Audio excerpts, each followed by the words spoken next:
Good morning and welcome to another, um, I don't know, chit chat gathering of mostly like minded people. It's cold. It's freezing cold. Let me check my modem. I gotta plug it in before I get going, or it'll turn off in the middle of something. Come on, give me the cord. The cats have been playing with the power cords again. Figures. Here we go. And now we're live. I think. Last time I checked, I wasn't dead, so we must be live. What a day. What a I don't know, week, month, and year. Hi, Dawn. Well, I had to clean out my freezer again. Fridge and freezer. I ate something that put me down for an entire day on Tuesday, 2 days ago. Oh man, headache and tummy ache at the same time. And I still have 6 cats to deal with.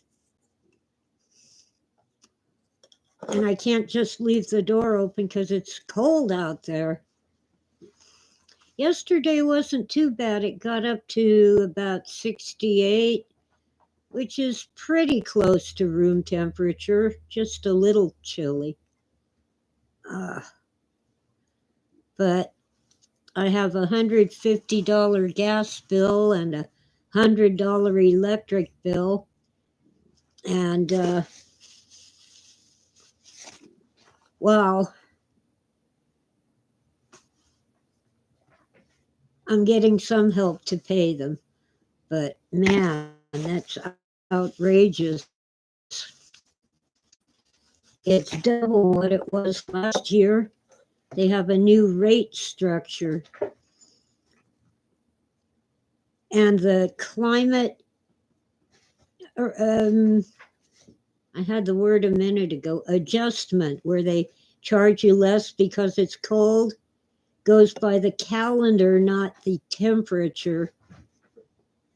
Oh, wow. Don says it's been snowing in Pennsylvania today. Wow. Well, we don't have enough moisture just yet. It's rolling in, but it hasn't gotten here yet. I think it might be the Pineapple Express from Hawaii, an atmospheric river or some such. But Northern California is really getting hit hard. The Sierras have snow and the flatlands have flooding.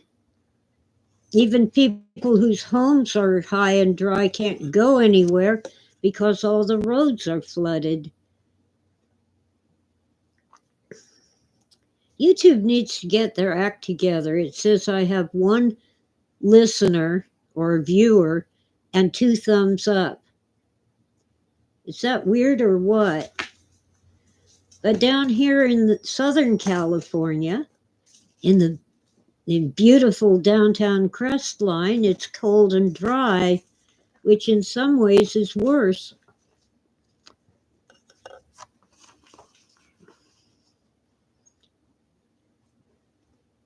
It feels colder when it's dry.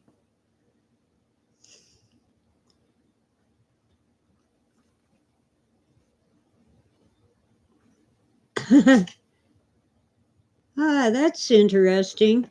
Someone probably gave it a thumbs up and then left. Oh, I don't know. Sometimes I have 6 people in the chat and YouTube says 2 people are watching. You just never know. Anyway, it's cold. Some days in the past week, the high has been 40 Fahrenheit, guys, not centigrade, which would be kind of hot. 40 Fahrenheit is 8 degrees above freezing. Oh man, I ate a cookie with powdered sugar on it, and I can still feel it on my face. Ugh? Hi, Ugh.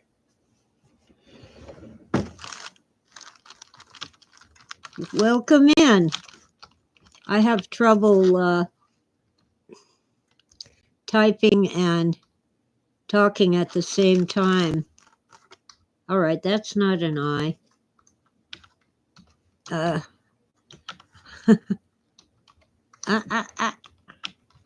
I used to be a real typist, not even looking at the keyboard, but those days are gone.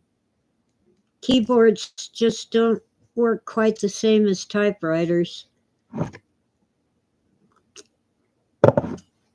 I know they have those little dots you're supposed to feel so you know that your fingers are in the right position, but it just doesn't work for me. Hi, Freeman. Well, mostly we chat about nothing in particular, although we do talk about Philip K. Dick because I was married to him. I'm surprised that YouTube is recommending my channel because I'm not politically correct.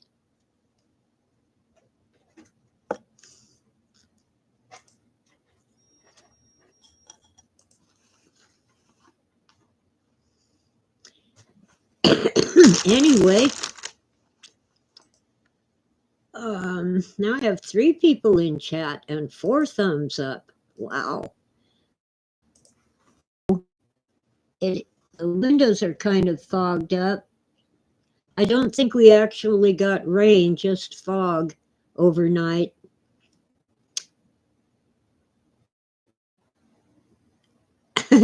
Freeman says, not politically correct. These days, that's a badge of honor. Yeah, well, I'm reading the easy way. Audio books on YouTube, the free ones.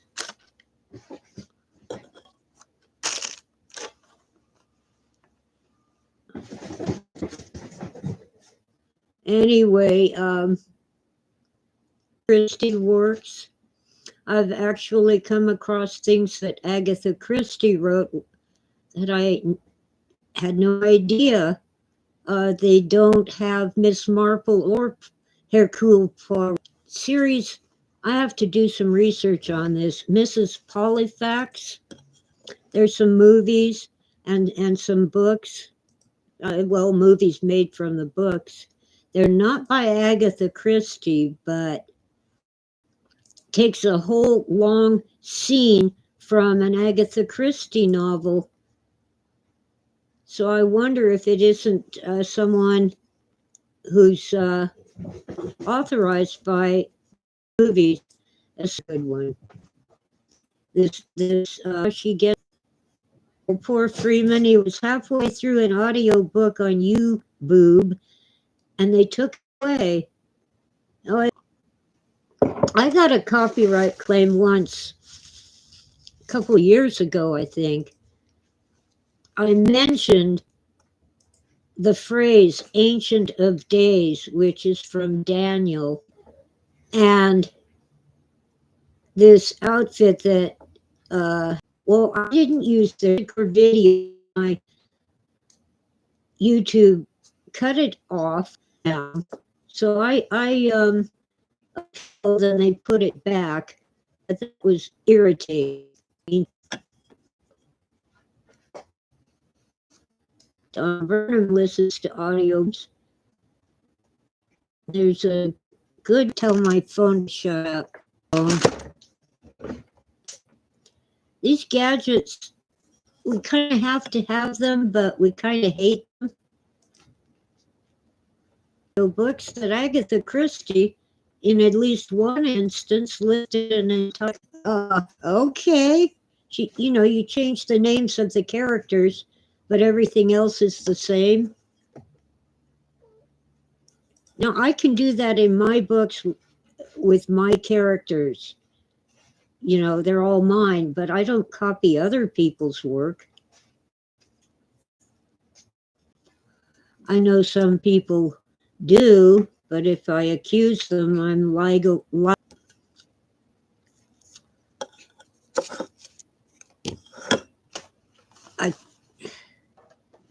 Look out, Tora. Get off my desk. Everybody should have cats. I was happy with 2 cats. 3 more moved in, and then a few months later, another one moved in. Some horrible people have actually abandoned their cats. During COVID, they took in pets.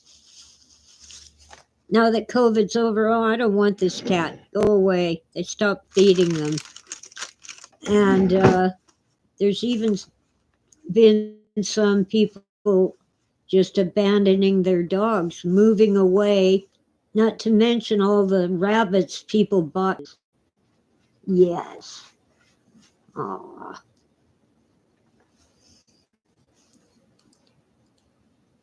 Yeah. Or they'll buy a pet for their child for Christmas and then it doesn't work out. Although I'm against just taking them to the animal shelter, that's better than just leaving them to fend for themselves. We have for cats. Ugg says I think his cat was abandoned. Adopted him 2 years ago. Tora, get out of my coffee. You had your treats. Leave me alone. And 3C is here. I think it's 3C. 3C and Tutu look a lot alike. Yeah, let's see. Yeah, that's 3C. I have to see the back of the neck to be sure, because Tutu's neck is completely white, and 3C has some dark fur on the back of her neck. They're all female, but a local cat charity got them spayed for me so they won't make more kittens. Tora, get out of my stuff. Get. If I give you treats, all the others want treats. And I don't have enough left. By the way, there's cat treats on my Amazon wish list. I think Amazon is delivering some treats today, but they might not come till 6 o'clock at night. Yes, Tutu. Oh, Smokey. I had to give this one a name. He just moved in. Didn't even ask. Well, where's your face, cat? I can't give you treats if I can't see your face. Okay, that's all you got in the way, so Tora will back off.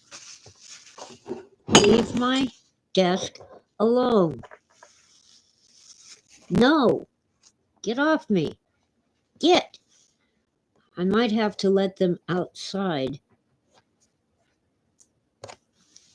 Dawn has a cat who loves to sit right next to the heater. Yeah, Tora loves to sit by the heater. There's a stack of boxes and she gets on top of it. It's not that close to the heater, but the warmth does reach it. And heat rises, so it's still kind of cold on the floor. Been a while. They loved them, but they eventually ate them all. Tora, quit. Get out of my desk. Now she's down below where she could possibly unplug all the gadgets, all the USB ports on the computer. And no, I haven't fired up the laptop. I want to do it on YouTube, or at least on a recorded video, and life keeps getting in the way. For example, someone will say, you want to ride to the grocery store? And even though it's an inconvenient time, I need some groceries.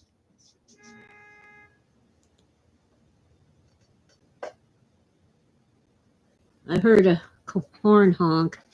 Couldn't be for me. Tora, will you please quit? Should I open the door? You guys want to go out and play?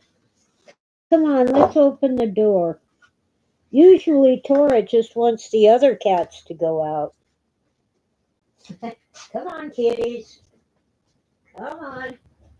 Yeah, go out and play. Come on, 3C22, Smokey. Come on, guys. Where's Sweetie?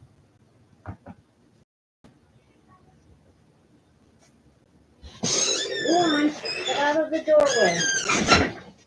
Yep, Tora stayed in. And let's see. I think Sweetie's still in too. Sweetie is shy. She's a black and white tuxedo kitty. She's so feral. I had her 16 years, and she still won't let me touch her. Hi, Howard. Hello. Tora. Oh, now it's safe for Tora. Okay. Today. Where are you going? I'm not going to chase you around the house just to give you treats. God. Cats. I was happy with 2 cats, honestly. Oh, Don's cat is a tuxedo. Tora, I gave you treats and you didn't eat them. You want them over here? Then don't hop over there. Idiot. Cats just love to make my life miserable. Okay. I still feel the powdered sugar from the cookie I ate this morning. Got some pecan melt-away cookies. I mean, I gotta have something for Christmas. I'm sure my family will send me something nice too, but it won't be cookies. And specific time, sometimes for various, but you're with me. You are. I gave you treats 3 times so far. It's number 4. They really aren't bottom. They hold up the bottom in a weird way so the treats get stuck in the, cut the bag down. Get them anyway. No, it must have been some kind of reflection. There's nothing in here. See, it's empty. You ate them all. Yes, you did. Quit.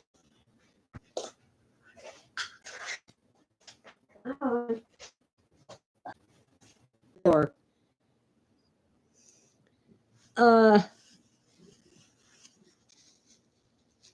Freeman ordered cookies in my P.O. box. I have to go get them. You can use my street address for Amazon orders, but also find some way to put in the number of my P.O. box, even if you have to enter it as an apartment number. But Amazon almost always uses United Parcel or their own trucks. All right, where's my cigarettes? I did smoke all the Dunhills, by the way. and I was inspired to buy a pack from our local smoke shop, but only one, because even though I love Dunhill Red, uh, it's really expensive. It's about 30% more than an American brand because it's imported. Um, it's okay to give out my home address to someone you bought something from. I imagine my address is very well known, if for no other reason than that the Lions Club, where I'm a member, used to hold their yard sales here. Besides, I have my home defense disposable fire extinguisher. Works better than pepper spray. It shoots, I think it's loaded with baking soda or something similar, but it will make any suspect easy to identify, and it will drive them away. And by the way, I have more than one. And if you shoot someone with a gun, even in self defense, the police take your gun away, at least temporarily. So now you're kind of defenseless. But I don't care if they take my fire extinguisher, I have another one.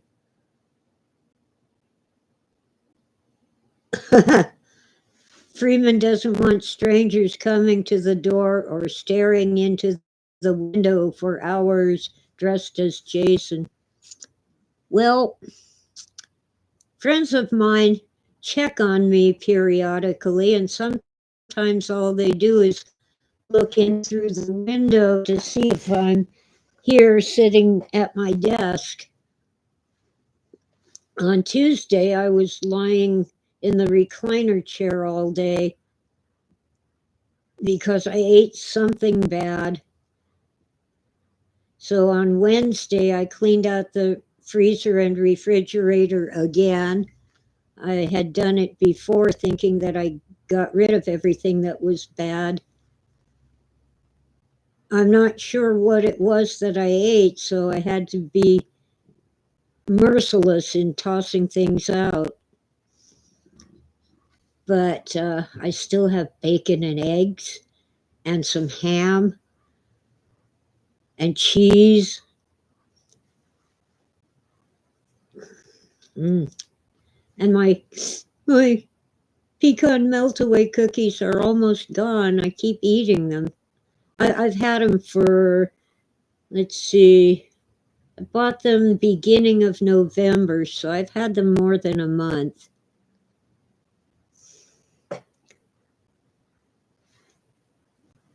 What the hiss? Freeman, I still didn't get the cookies. They're probably at my post office box. And I plan to check it either today or tomorrow.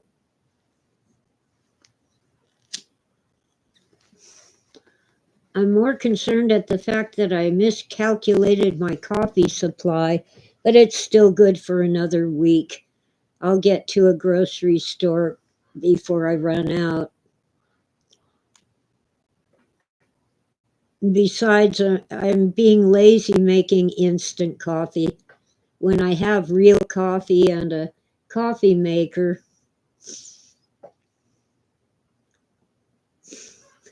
Oh, I see. You hit enter and it reposted the same post. Don likes the thin Christmas cookies with the colored crystal sugar.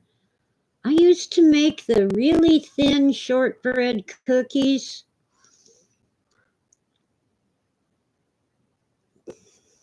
And sometimes I had the crystal sugar to put on it.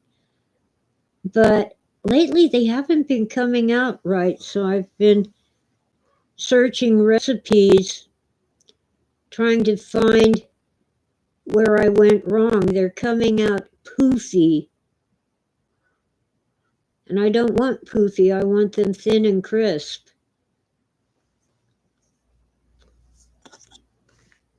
Maybe I might have something to do with the altitude here, but I don't think so. Maybe it's the temperature of the oven or the ingredients.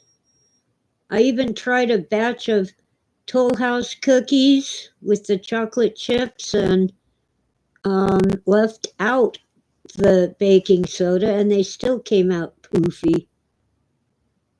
My favorite coffee? Well, when I'm lazy and make instant, it's usually Taster's Choice, or if I can afford it, one of those organic free trade coffees where you get half as much coffee for twice the price. They're really good. But things like Folgers and U-Ben are just too bitter. They hurt my tummy. It isn't so much the flavor as the acid tummy they cause.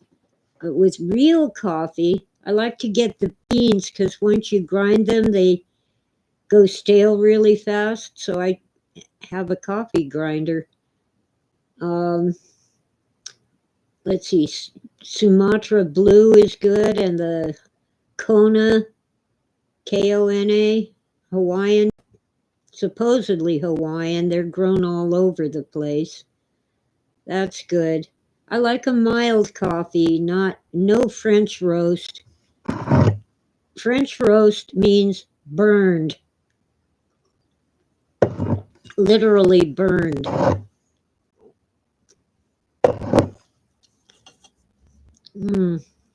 But Phil liked the Sumatran Blue. We had it all the time. Yeah.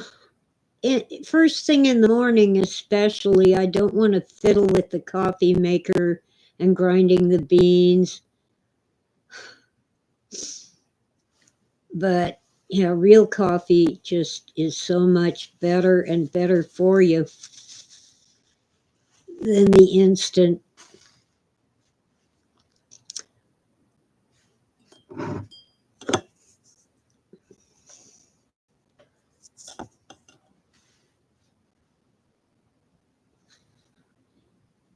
Freeman and his fiancée had a crazy idea to salvage an 1800s coffee grinder and turn it into a steam engine.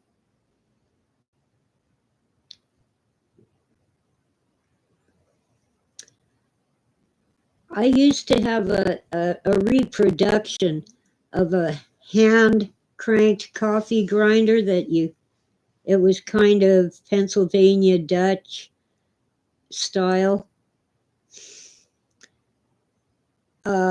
It got broken. It was ceramic. It broke my heart. You screw it into the wall, and I had packed it up because I was moving, and someone was not very careful with my boxes and broke things. I really like that because we do get power outages here, and it was hand cranked, didn't need electricity. I do have those filters for like Melita filters, so I don't always have to depend on the coffee maker. But, I still have to grind the beans and measure and boil some water and all that. Okay, Freeman says his fiance was obsessed with steam vehicles.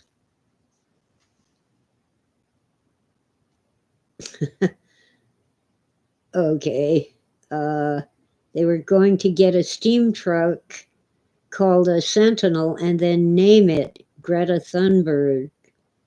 Okay. I like steam engines. there was a time when all the trains ran on steam, and the trucks either ran on steam or were pulled by mules or oxen.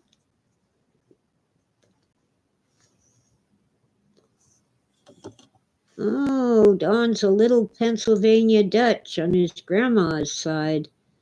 You know, the Pennsylvania Dutch were really German, but in German, they call themselves Deutsch, not German, Deutsch.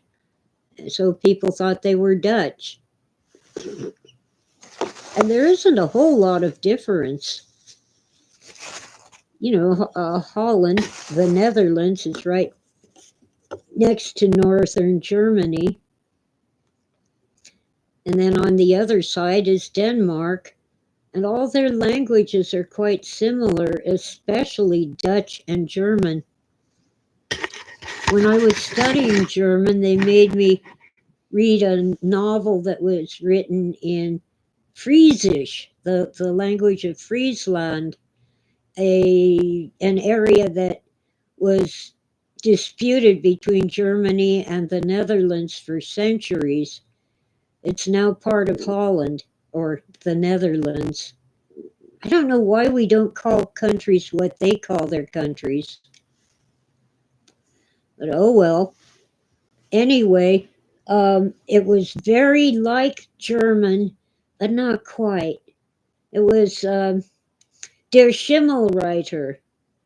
The guy rode a white horse, and he was inspecting the dikes that held back the ocean from the land. I think it means something like rider on a pale horse. I don't remember what Schimmel means. Shame on me. Let's see, Google, can you translate Schimmelreiter? Mold rider? No, I think it was gray. Yeah. They insist that in English, schimmel means mold. You know, like that stuff that grows on your bread when it's old. No, it means gray. This was written over 100 years ago. The Gray Rider. And Freeman says this was an actual truck running on the road. It had a coal furnace and blew thick black smoke. You can't have those anymore. Global warming, climate change, pollution. Moser? Last name was Moser? He thinks that's German. Probably. Let me check Google.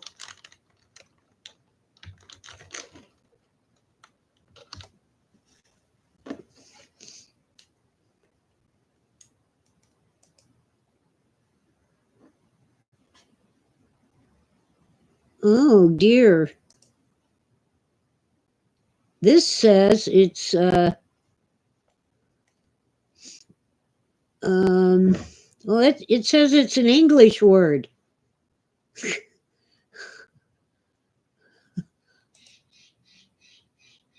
For an informant.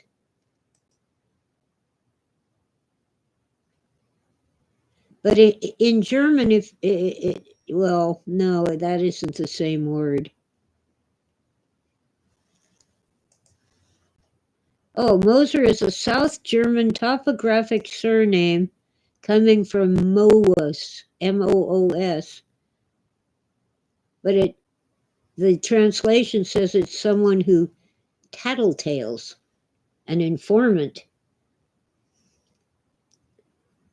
Yeah, I understand, Freeman. I was trusting the audience to understand what you were saying about naming it Greta Thunberg.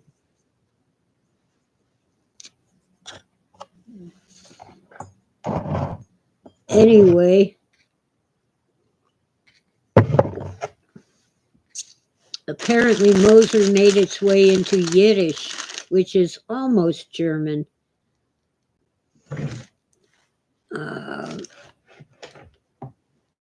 My desk is being mean to me. At least Tora quit bugging me. You know, when she quits bugging me, I'm like, where's Tora? Is she okay? When she pesters me, I'm like, get off. Leave me alone. Oh, well, it's almost like having a child. But you never have to use diapers. You just have to scoop the litter box.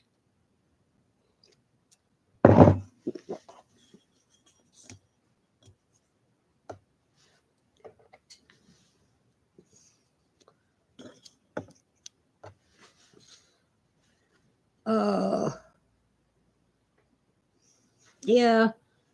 Oy vey is in German, ach vey. I'm trying to remember how to spell it. I think it's like that.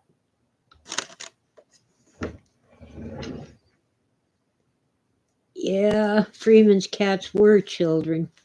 Well, Tora's special, and so is Sweetie.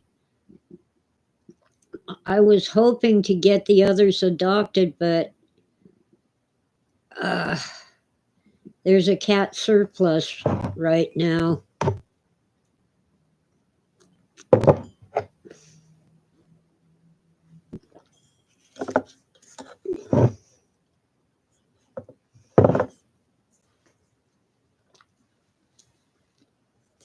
Let's ask Google how to spell that. I'm not happy with the way I spelled it.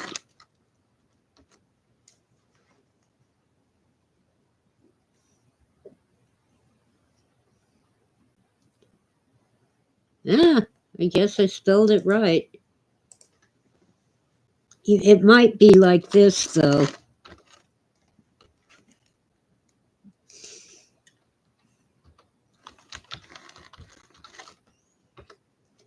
Yeah, it's a W,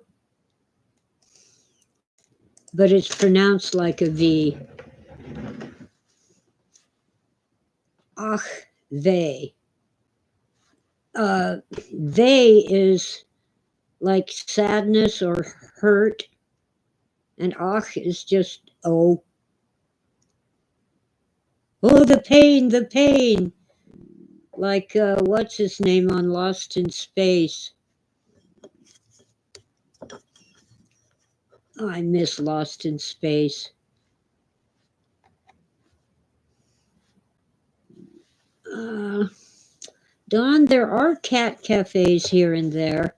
They usually get little spots on the news when there isn't much for the news to talk about, you know. Yeah, cat cafe where they have cats and coffee and people can adopt the cats. Dr. Smith, thank you, Freeman. That's pretty much what ach vey or oy vey is. Oh, the pain.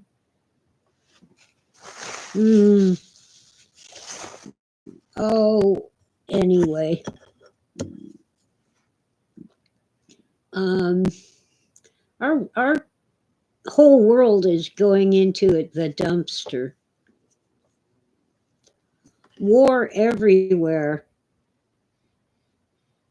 American troops and Navy ships are being attacked, and you don't hear much about it on the news. Ballistic missiles, not troops on the ground yet. We're already pretty much at war in Ukraine and Israel, and I wouldn't rule out Afghanistan. At the very least, there are private outfits trying to rescue Americans from Afghanistan, the ones who were left behind. Oh, Freeman says Howard Stern made fantastic fun of Dr. Smith and the rest of the show back when he used to be funny in the 90s. Do you remember when Howard Stern got married? It didn't last long. The woman got sick of him.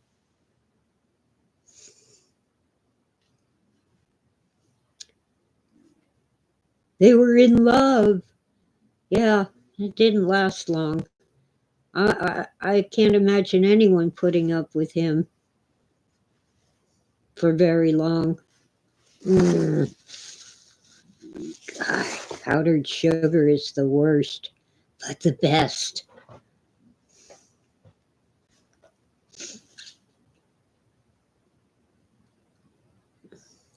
I heard Howard Stern. I wouldn't call myself a listener. It seems to me that he came on after, oh, come on. I can't remember the name. I can picture what he looked like, and he died recently. I think before COVID, though. Dad used to listen to him all the time because he was very conservative. So I was kind of stuck listening because I worked in Dad's office.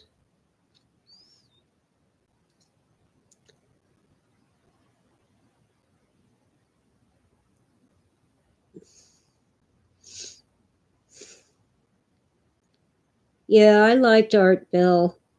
Coast to Coast is horrible now. They really had on, I'm not making this up, it isn't a joke. They had on a psychic medium who channeled aliens from the Pleiades who wanted us to save the Earth from global warming.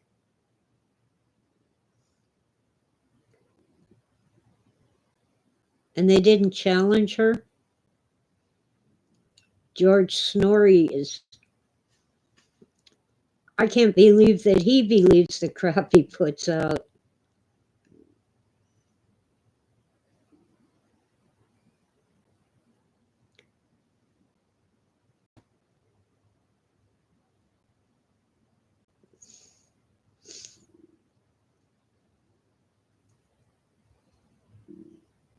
All right. Who was the conservative? He was on KFI. I gotta get his name. I don't know why I'm. Maybe it's old age.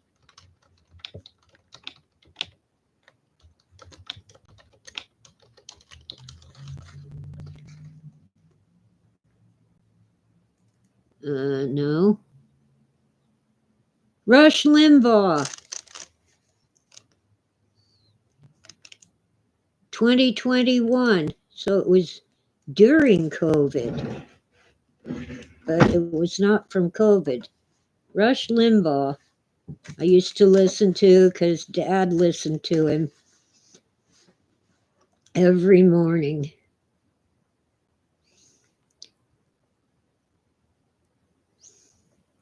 For a while, I was listening to the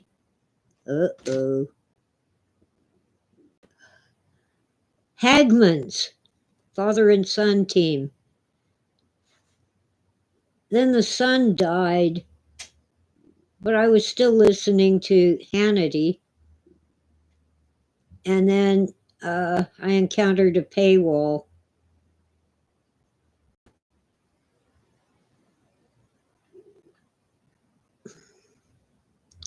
They were quite interesting. Real detectives, licensed and everything. Politics is so dirty.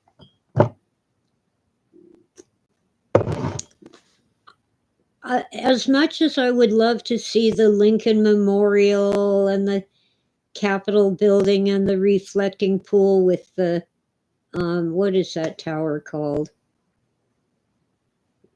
An Egyptian thing, pointy on the top. Uh-oh. Anyway, I just have no plans ever to go to Washington, D.C. because it's full of bureaucrats. Obelisk, thank you, Don. Sorry. Yeah, the Washington Monument.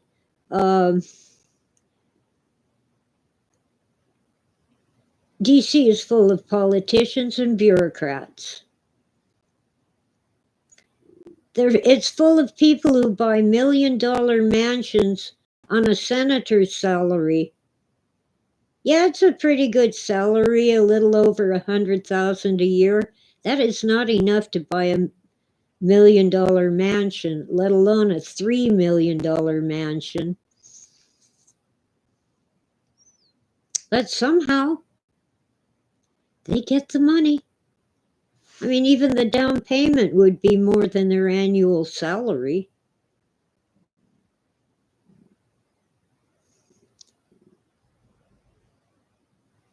I don't know. I'm worried about losing my mental acuity as I watch our president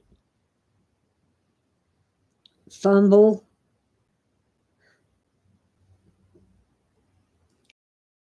And says DC is actually very crime riddled and dangerous. Yeah, within the past week, an FBI agent was carjacked. She got out of the car, and there was a man pointing a gun at her head, saying, "Give me the keys." Turned out to be a 17-year-old man, and there were two of them. They haven't found the other one.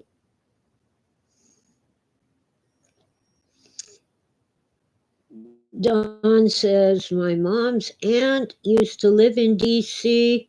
We used to visit on Easter and 4th of July. Loved the National Zoo. Good memories there.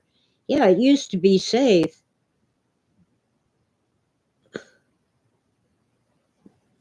And a while back, one of the senators, was he a senator or a representative?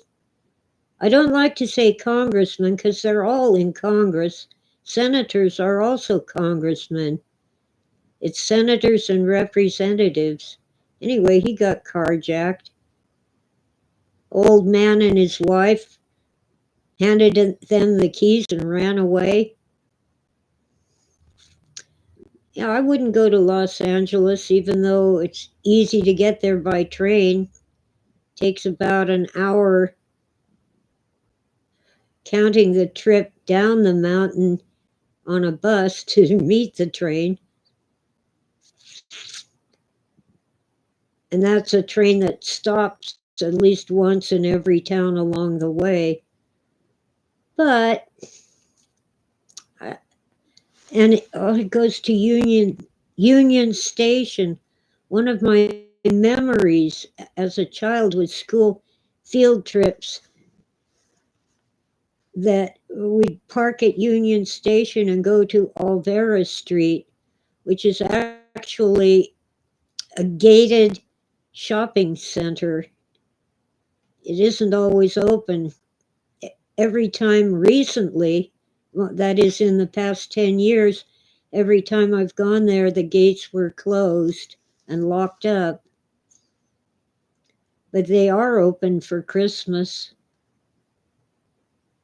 They have tables out on the street as well as shops you can walk into. No cars inside.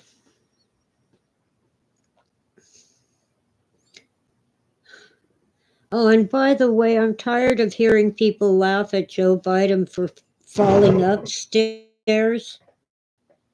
I know from experience, going up is harder than going down. When I had a bad knee, I never fell going down the stairs, but going up, it was so hard to lift my foot high enough to clear the riser that I would stumble going up the stairs. I had to hang on to the railing and be very careful. So knock it off. It's easier to fall going up than down. Much easier. Going down, you're already clear of the risers. The part of the stair that goes up to the platform.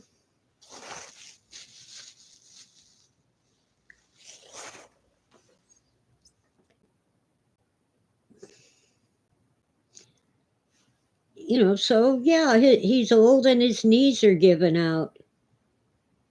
So what? But man, mentally, he'll be in the middle of a sentence and go, never mind. And I'm beginning to do that. Although I do have Google to help me. For example, it gave me Rush Limbaugh's name. It was about 10th down in the list, but it was there. And it wasn't Hannity. Dang it. Hannity is still on Fox, I think. Hagman's. And I called him Hannity. Hagman. Jeez. My brain is not working right.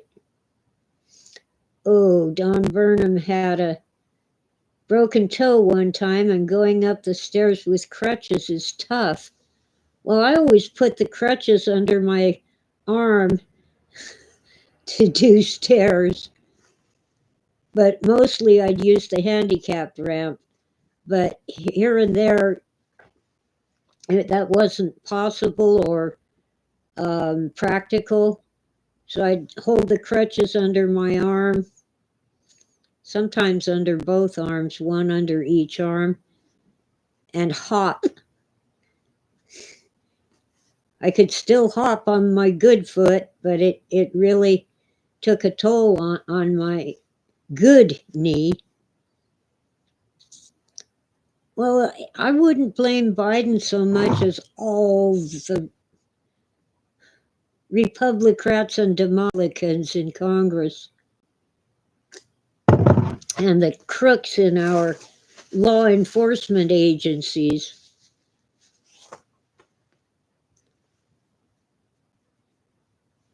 And some of our judges are also corrupt.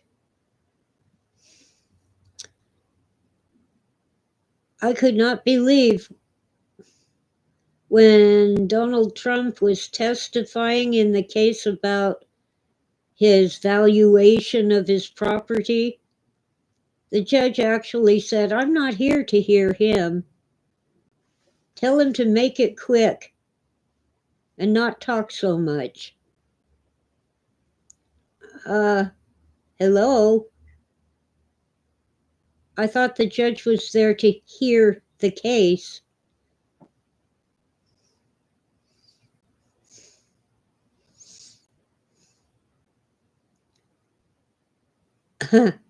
Oh, I see.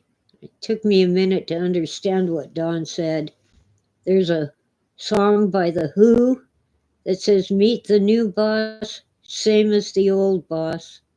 And I have concerns about Donald Trump and his cult of personality and his ego and so forth. But man, that guy is a workaholic. And people keep saying, "Oh, he's fat." Well, excuse me. The bulletproof vest that he wears makes him look fat. You really think he goes out in public without some kind of protection? He's got a bulletproof vest on. And I've been told by people with experience that even with the vest, if you get shot, it hurts and you get a big old bruise.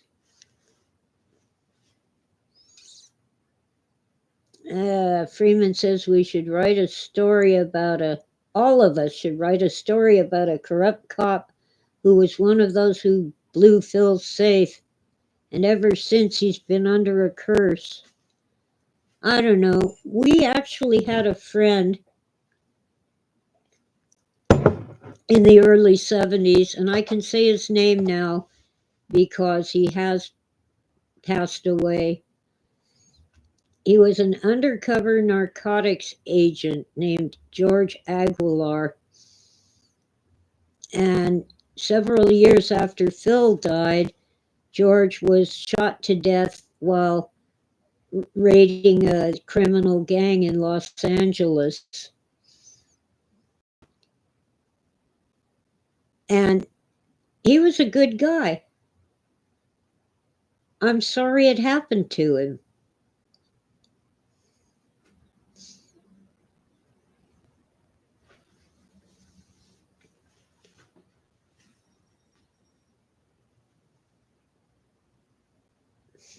But he had infiltrated some of the worst criminal gangs. And at the time when we met him, he was investigating a gang in Fullerton, just a couple blocks from where Phil and I were living. They had pretty much taken over an entire apartment complex.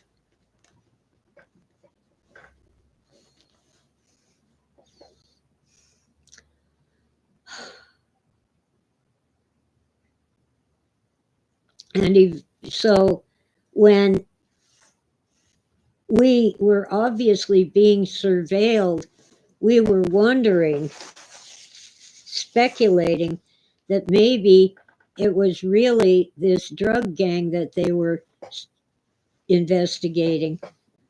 Fullerton was okay, Freeman, but I've always liked the country, especially these mountains. This is a rural community. Well, we do have a McDonald's and a Rite Aid, but not much else that you would recognize. Mostly mom and pop shops and people just living here. Some work here, some work down the hill. Oh, we have a Stater Brothers up in Lake Arrowhead where the rich people live. That's a market, a chain of markets. They are not a Kroger or a whatever. They are just Stater Brothers. But they are a chain, and they're priced better than places like Ralph's and Albertsons. But don't kid yourself. Most of the people in Lake Arrowhead are husband and wife both working, and they barely make ends meet because their house payment is so much, and they don't have time to enjoy living in Lake Arrowhead because they're working so hard to keep their home. Don Burnham says, the one beach town I used to go to didn't allow any fast food restaurants. And I don't think we have Ralph's on the East Coast. Well, Ralph's kind of gobbled up places like Alpha Beta and Market Basket. Well, actually, Alpha Beta bought out Market Basket, and I think it was Ralph's that bought out Alpha Beta. Oh, but I love Vaughn's. The prices are outrageous, but whatever you want, they've got it. And Ralph's is almost as good for having stuff you can't find in other supermarkets. Albertsons is slightly lower priced than Ralph's. I forget which ones are Kroger and or some other parent company. But Stater Brothers doesn't have a parent company. And I don't shop at Walmart. I haven't shopped there since the early 90s when it was the only place where I could get a paintball gun. I loved those paintball guns. You see, people would let their dogs run loose, and my dog was on an overhead line, but chained, so not very mobile. So he couldn't wander down the street. And these stray dogs would want to attack my dog, so I'd pelt him with paintballs because it didn't hurt them. It was non-toxic, but it got them to go away. Oh, Don knows about Ralph's because it's the supermarket in the movie The Big Lebowski.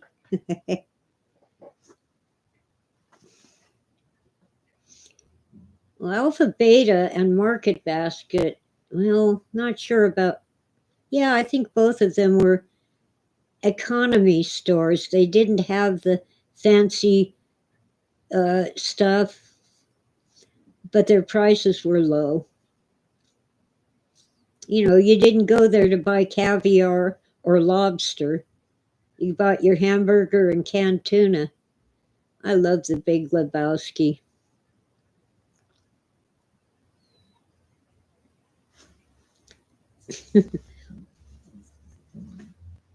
And they've used the head in the toilet scene for all kinds of memes lately. Which reminds me, some poor guy was just sentenced to prison for, I think, 10 years because he shared somebody else's meme on Twitter.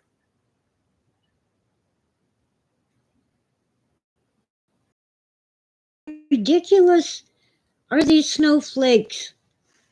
Oh, I'm offended. Go to prison. I have to be careful what I say and do, and I guess I can't even share things. One time, Facebook timed me out for 2 hours. This was just a few weeks ago. I was timed out for 2 hours. I could not like anything because I liked a post that they thought was bad.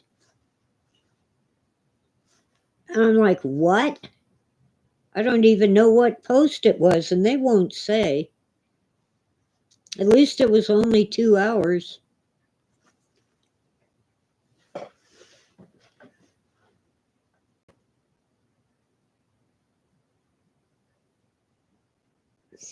Well, at least they didn't look through Phil's underwear drawer when they ransacked his house. Well, maybe they did. They took all the food from his kitchen, refrigerator, and cupboards and dumped it all out on the floor.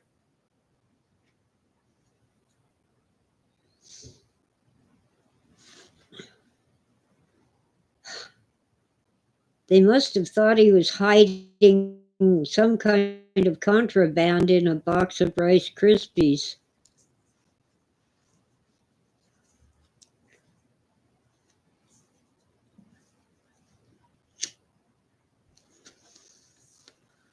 They actually used probably hammers to knock the doorknobs off of the doors. Not locked. They couldn't be bothered to try the door handle. They just knocked the doorknobs off and kicked the doors open, inside and out. They broke the sliding glass door, just shattered the glass. Phil didn't bother to lock his house because the people who were staying there were ripping him off anyway. They were friends of his brother-in-law who would need a place to crash, sleep overnight. And some of them were drug addicts who needed a few bucks to get their next fix. And Phil could not live alone. He was never happy alone. So when just the last couple of years, I think 80 and 81, when he was living alone with just his two cats, he had people visiting him all the time because he so hated being alone. Now me, I'm the opposite. I'm happy alone. What the heck is that? Something weird outside my window. I think someone parked in my driveway, but they are not blocking my gate, so it's cool. I put up all the signs for no parking and no trespassing, but really, I don't make a fuss unless they're so stupid and ignorant and inconsiderate that they pull right up to my gate so I'm trapped in my yard and can't get out. Or worse, if I just walked around the corner and got some groceries, I can't get in. Those, I tell them the tow truck's on the way. You better move it quick. You got 10 minutes.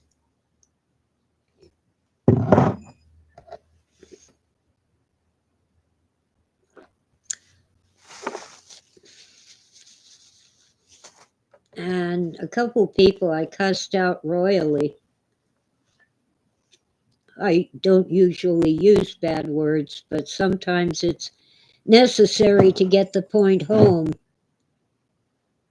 Oh, it's only for a few minutes. Yeah, it's still false imprisonment, whether it's for a few minutes, an hour, or all day.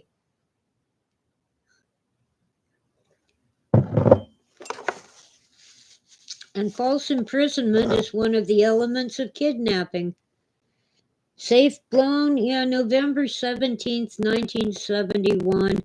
It was not a safe, it was a fireproof file cabinet. And once again, it was not locked.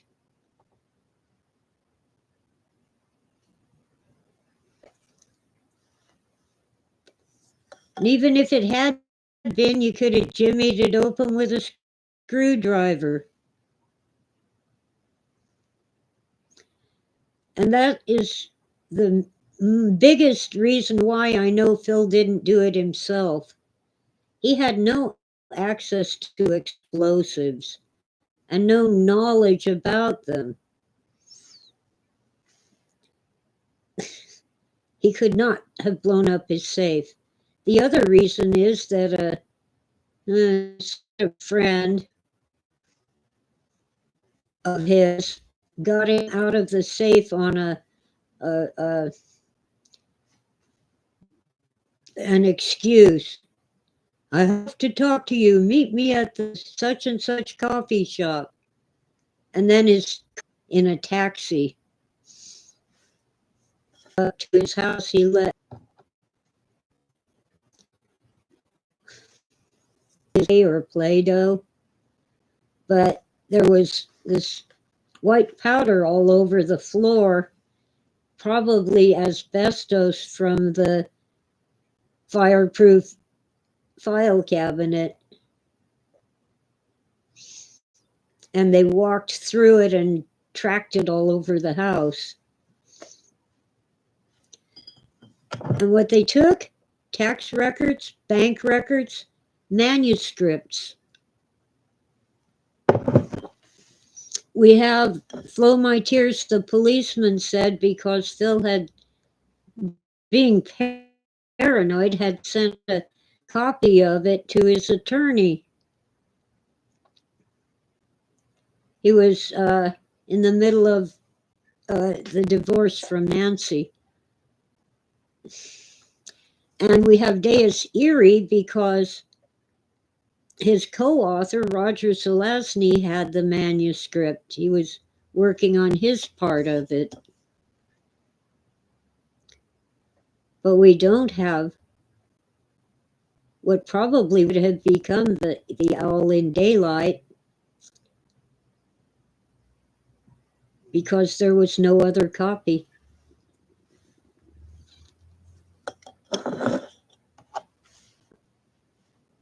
It would not have been the plots that he later discussed with people. I don't know what his first book was.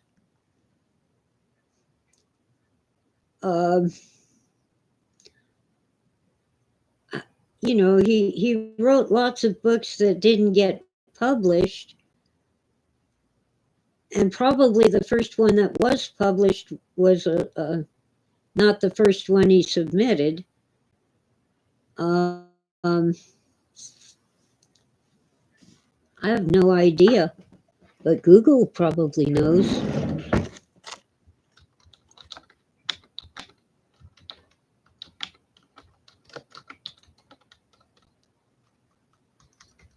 Come on, spacebar. Quit playing with me. Whoops. Solar Lottery was the first one published in 1955. I would have chosen the teleported man. I think the unteleported man is underrated.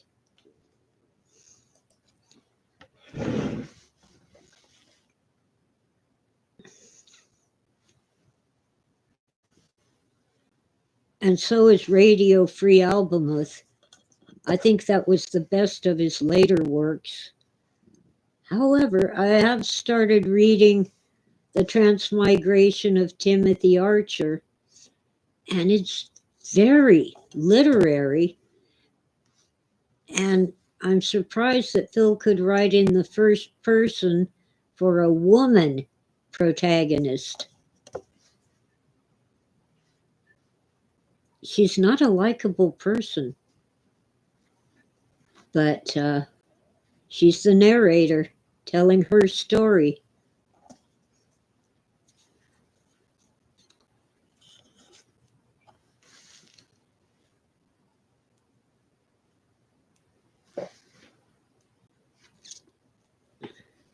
Don says the Galactic Pot Healer and Humpty Dumpty in Oakland are his two favorites.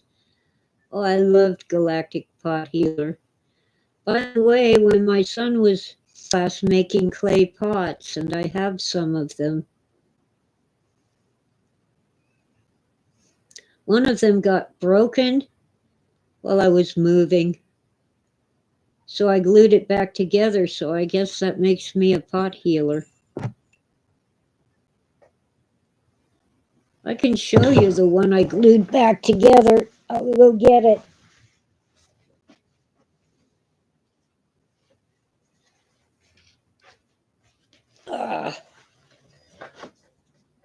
It's a short, squat pot. And there's kind of an ouchie here because the little chip is missing. But I think I did a decent job of gluing it. Oh, let's put it down. It's heavy too. The base is very thick and solid.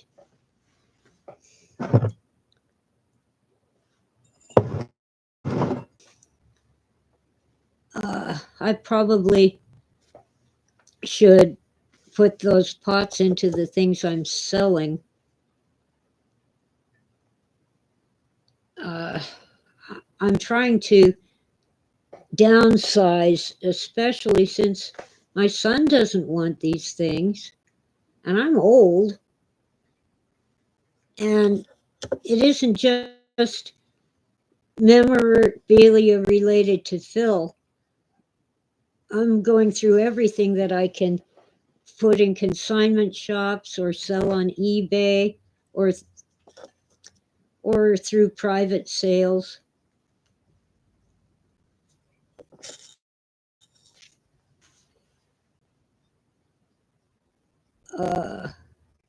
Freeman says miss it.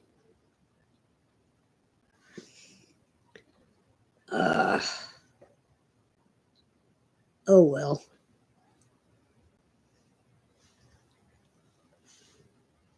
Anyway, it's been just not so much that I have a lot of stuff as that people keep bringing me stuff. I mean,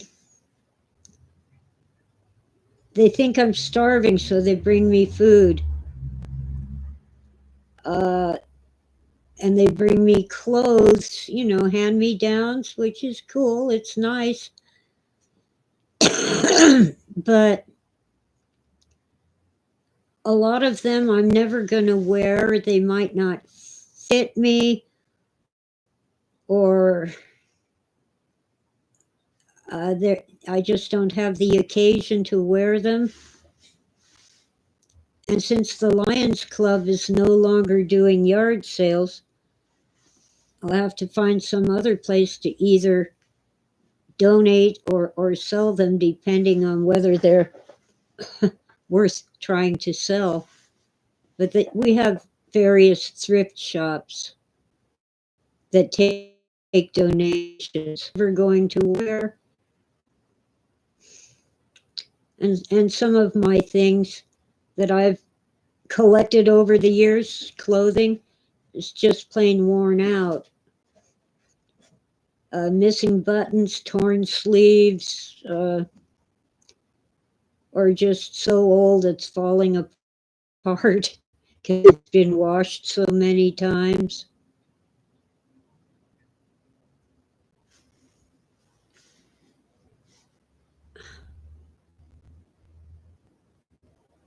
Well, I have a Facebook friend who's helping me sell things on eBay. He has a big store, so he has more seller protection than I. Climate in the alternative economy. They'll say they returned for real case studies. They buy a video game like an Xbox, claim it's broken, and they're returning it. But what they return is their old Xbox that they broke, and they keep the new one that they bought from you, and they get their money back. And you even have to pay for the shipping. So I'm not taking the chance on listing it myself. Yeah, I used to sell on eBay. It's been about 10 years since I've done that. One thing in particular, my own fault, I miscalculated the shipping. So I really didn't make any money on selling my old video game. It wasn't an Xbox. I think it was a PlayStation. And I ended up having to use 2 boxes, stuff to go with it. I didn't make any money, but that was my fault for underestimating out of 5, something like that. But mostly from when I bought stuff and the sellers rated me. He kept the early one. It played Pong and tanks.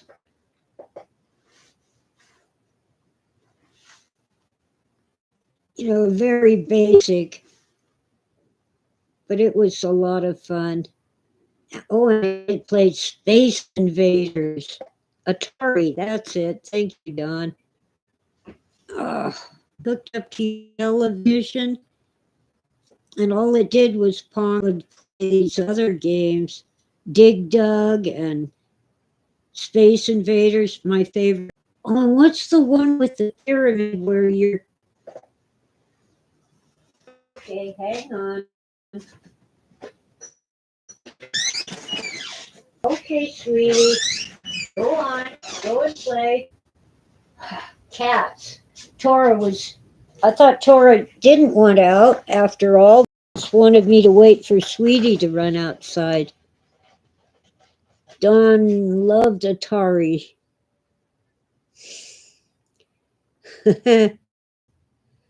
His grandparents had an Atari, and they also had sugar cubes and cup noodle soups. I don't know if it's really my tummy that it upsets or what it is. But at a certain point, I used to eat 2 or 3 Hershey bars in one day. Now I don't even finish one Hershey bar. Tastes change as you get older, but I still like Brussels sprouts, and I always did. They have to have plenty of butter and salt. And I cook crunchy. I cook them till they're falling apart, mushy, slimy, soft, kind of almost like eating Jell-O. Don likes Hershey bars with almonds.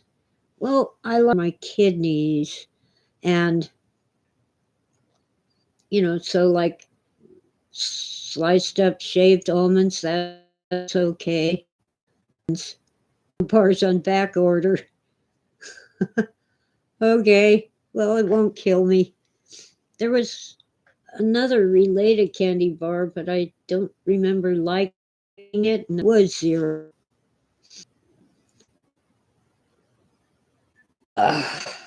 Wow. This destruction of polite society has been going on for decades. Do you know that the FBI or department is actually unconstitutional? It was formed basically to get Al Capone during Prohibition.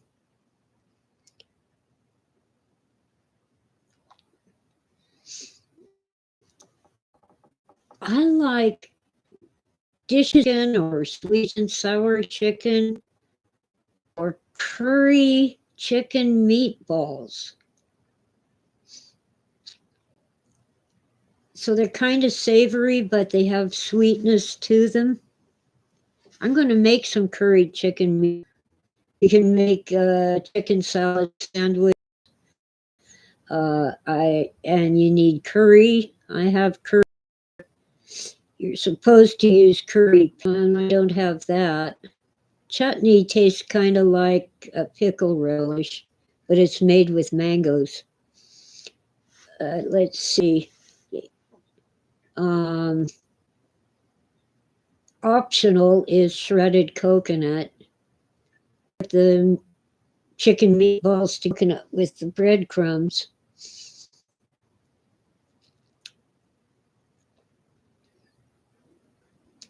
Don always used to get sweet and sour chicken from the Chinese food bar at the grocery store.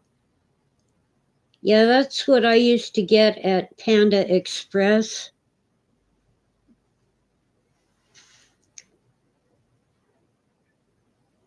Their food isn't bad for fast food. Those rotten cats pushed the door open because I didn't latch it. I'm getting cold. You rotten kitties. Yeah, that's better. I can't run the heater as much as I'd like because the prices of gas is so high.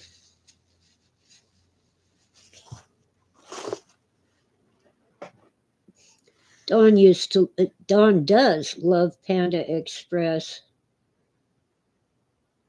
Yeah. You know, they set up their little store kind of like a cafeteria. You can see the food, and you see your food before you order it. And I definitely like their chicken nuggets much better than any other place like McDonald's. I've bitten into McDonald's chicken nuggets and found they were nothing but gristle.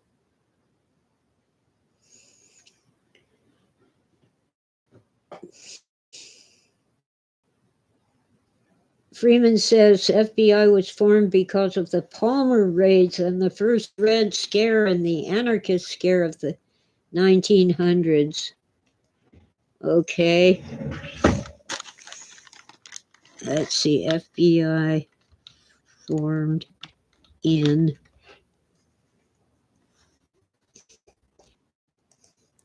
to protect and defend against rampant crime. Well, according to their own official history of the FBI, by the FBI, it was because of criminal gangs. Later, it was the Cold War, beginning in 1939, World War and Cold War. But it was about criminal gangs, even though Prohibition hadn't happened yet. They really weren't on the radar until Prohibition and what's his name? I forgot the name, and I knew it. I don't know if J. Edgar Hoover started it.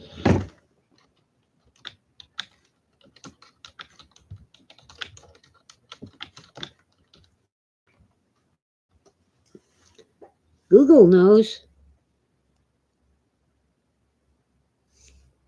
After 11 years in the post, Hoover became instrumental in founding the FBI in June 1935.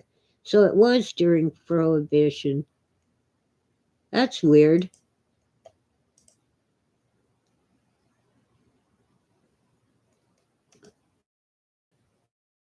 Okay.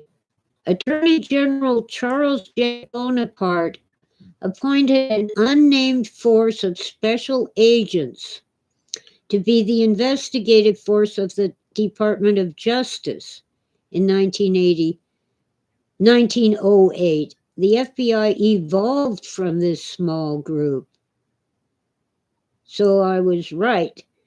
J. Edgar Hoover founded the FBI in June 1935. Now, when did Prohibition end? I think it had ended by then, hadn't it?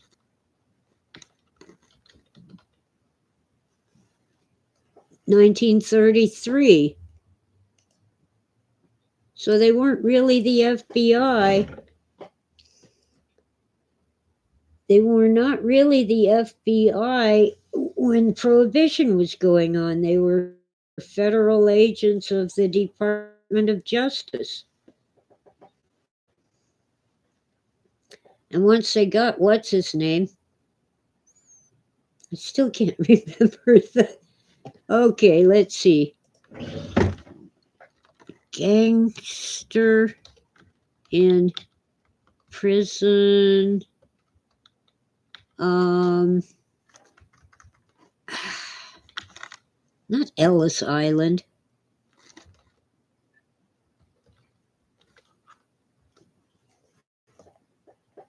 Alcatraz. Al Capone.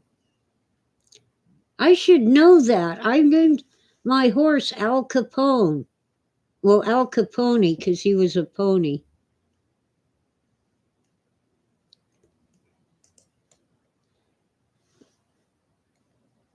Al Capone actually funded soup kitchens and became very popular during the Depression. Why would I look up Harry Anslinger? Okay.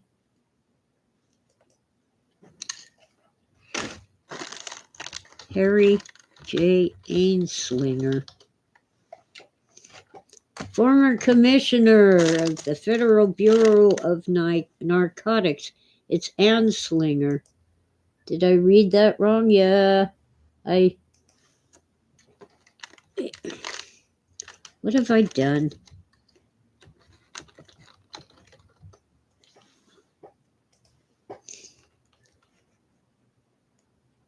Died in 1975. Yeah, well, good old Richard Nixon formed the Drug Enforcement Agency, also unconstitutional. The president is supposed to have these departments for specific reasons. Oh, Escape from Alcatraz. Clint Eastwood, huh? Okay. Yeah, great movie. Some prisoners did manage to escape, and it is claimed that 2 of them survived and disappeared into who knows where with new identities and such.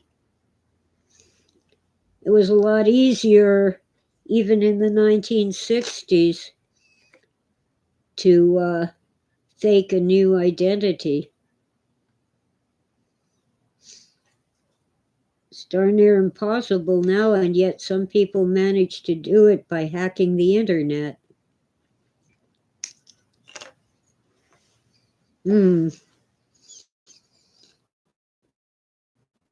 Anyway, whoops, that's empty. I drank all my tea. And the Department of Education should not exist. Promise to Ramaswamy has.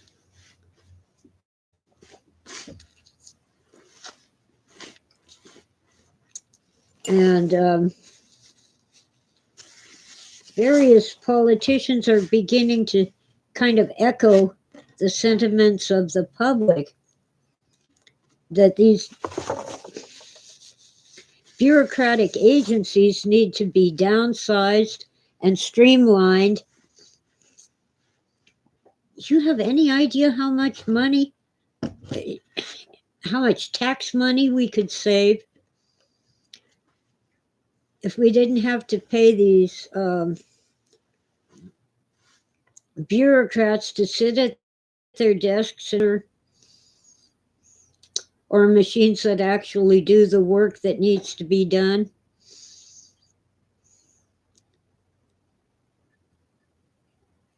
Bureaucrats who can't be fired and are probably stupid, ignorant, and power hungry. Yeah, so much corruption.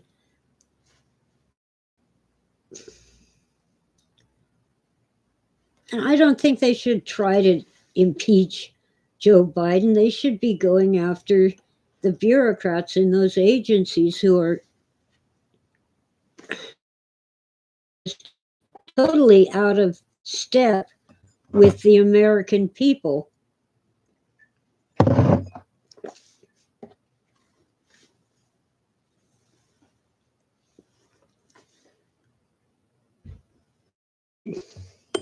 Yes, I would love to stop pollution and, have a better environment for people.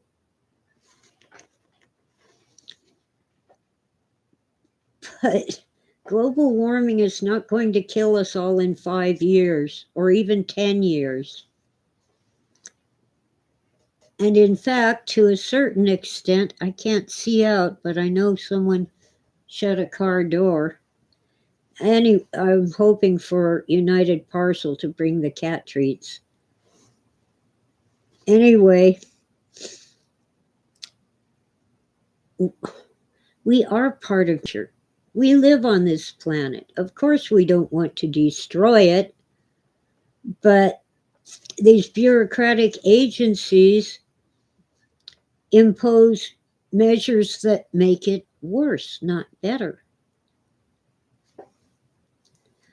More people die from cold than from heat worldwide. We have ways to deal with heat. I grew up when nobody had air conditioning, just rich people and some apartment buildings. And when I lived in an apartment, the air conditioner wasn't much use. It blew air around, but, well, anyway, we found ways to deal with the heat. Turn on the sprinkler and get yourself wet. You take off the sweats and wear shorts and a tank top. Sensible things. Cold? That's a different story. You really need some heat because no matter how many blankets you cover yourself up with, you're still shivering and you can't go about your daily chores. And and people who go skiing or snowboarding have all this nice warm clothing that costs a fortune, and it's still not possible to go about your everyday life wearing that stuff. Yeah, Don hates being cold. He could never live in a cold climate year round. People are made for tropical warm weather. Well, one of the reasons I moved up to these mountains is I'd rather go through a cold winter than a hot summer down the hill. All things considered, it would cost me more to run an air conditioner all summer than it does to run the heater in the winter. And I don't do well in the heat. In the cold, I can still be active as long as I keep it at around 50 degrees or more. Or if I'm going outside, I bundle up. When it's hot, I'm wiped out. Because I'm not a kid anymore. I can't put on a swimsuit and run through the sprinkler.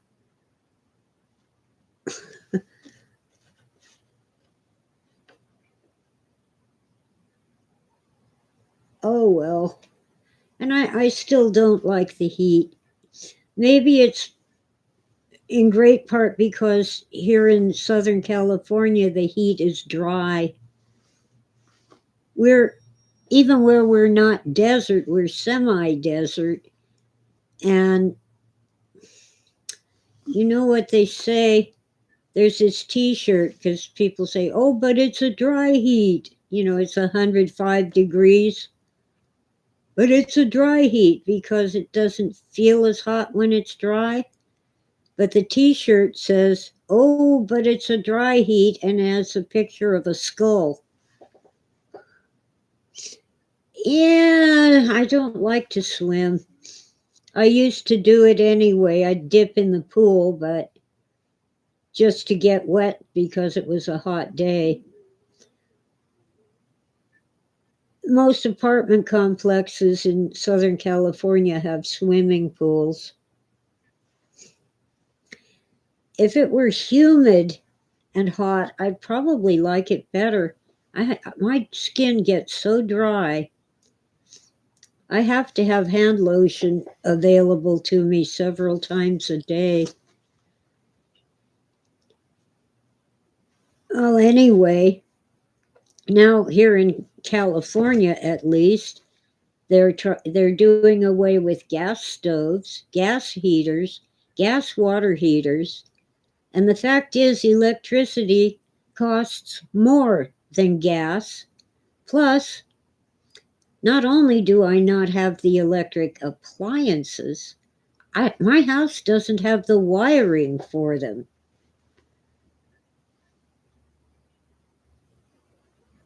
And it's been confirmed that most house fires start from the electrical wiring. Short circuits start sparking and the fire starts inside the wall, so you don't even know it at first. Oh, you want to have the Federal Reserve audited? I want them abolished. They are not a government agency. They're a bunch of private banks that aren't even American banks. Dawn has dry scalp year round, uses castor oil sometimes. Yeah, it's great for skin. Some people swear by olive oil, but I don't like the texture of olive oil. Castor oil, I wouldn't consume it, don't drink it. It has been, it has some medicinal uses, but it can be toxic. Ugh, yeah. I think part of the reason I hated the heat was Mom used to make these feather flowers and sell them at the weekend swap meet on Saturdays. And actually, I made many of the feather flowers. You get a styrofoam ball and poke feathers in it till it looks like a flower. So I'd go with her to help sell the feather flowers, and she would not even buy me a, a soda or a glass of juice in the heat, in the summer heat. And the whole swap meet would have one drinking fountain way far away with water that tasted like crap. So I would suffer. Yeah, just put it on your hair, on your head. Well, yeah, with long hair, it can take forever to wash it out. But just put it on top. That's the part that counts, where your scalp is. Yeah, castor oil, any oil in your hair. I used to do the mayonnaise thing. You coat your hair in mayonnaise. Man, that's hard to wash out. There is a car out there, but it's not here for me. I want my kitty treats. Come on, United Parcel.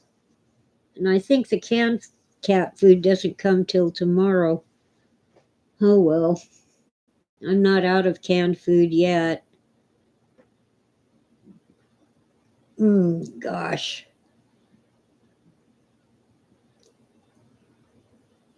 They claim that the inflation for 2023 was 3.2%. Are they nuts? Everything costs twice as much, the things we actually buy, but they go by a basket of goods, whatever that means. Oh, yeah, my cats love Temptations and Party Mix. Dawn. It took them longer to realize that Party Mix was treats. Temptations, being soft, are more obvious. I guess they have more aroma. Oh, my back is starting to mess with me.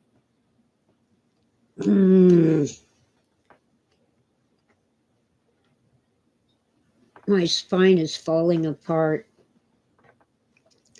Well, here in California, gas is over $7 a gallon. Before COVID, it was like between $2 and $3. I guess they're trying to force us into electric cars, but we can't afford to charge them because electricity costs so much.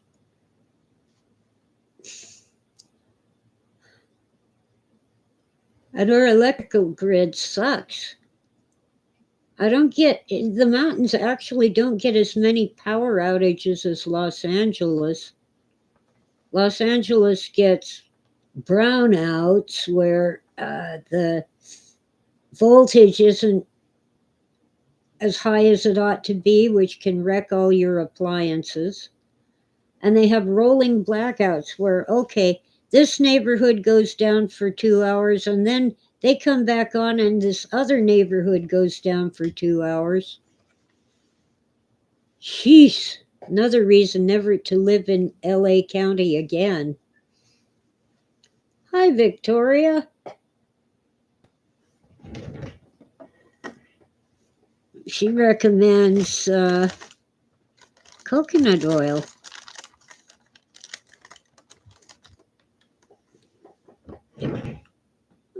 Oh, man.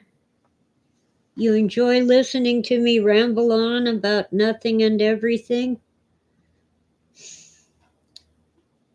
I don't know. See, I'm on Social Security, so the inflation rate is super important. It determines how much money I get every month, and it's never enough. No matter how much money I make, the prices go up even more, so I actually am able to buy less.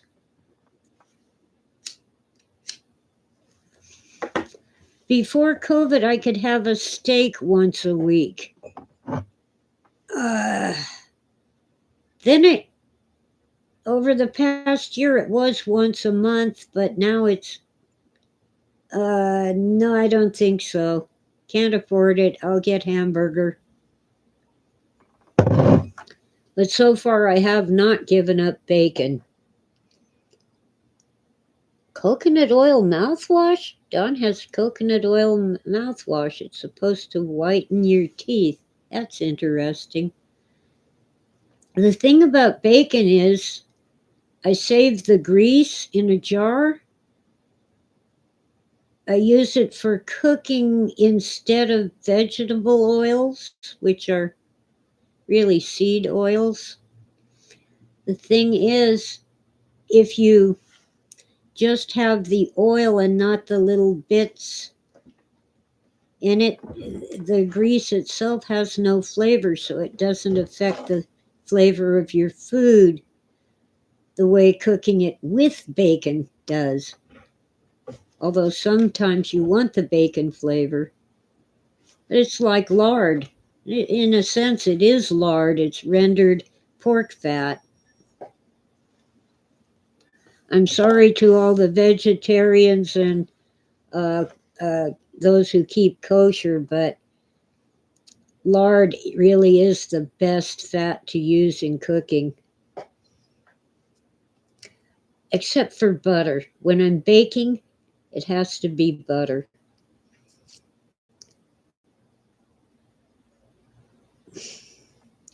Yeah, Freeman wants to scour all the people's money out of Gavin Newsom. Gavin Newsom's, huh? I call him Gruesome Newsom. And the Pelosi's. How in the world did Nancy Pelosi, a representative, they get paid less than senators? How did she get her gorgeous mansion in San Francisco? It must have cost her at least $3 million. And that's all she's ever done. Well, she was mayor of San Francisco and then senator for a dog's age, or is it a coon's age? For a long time, 20 years, I think, maybe more. And she's got this mansion. Dawn uses olive oil to cook potatoes and onions. I have some olive oil, but I don't know. Somehow I like to cook those things in bacon grease or even with some bacon in the same pan. As Chef Jean Pierre, or Pierre, says, he's on YouTube. Great chef, but most of the things he cooks I'll never make, although I want to make quite a few of them. He says, always cook the onions first unless there's bacon.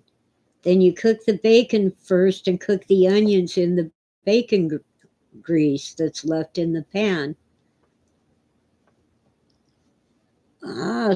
Sarcophobia is craving bread and eggs. Well, hi, Sarko, and welcome in. Angus is here.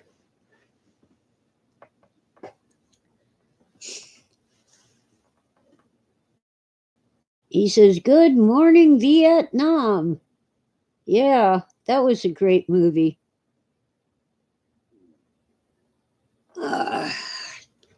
Okay. I've been on for 2 hours already. I suppose I can go on if you guys can go on.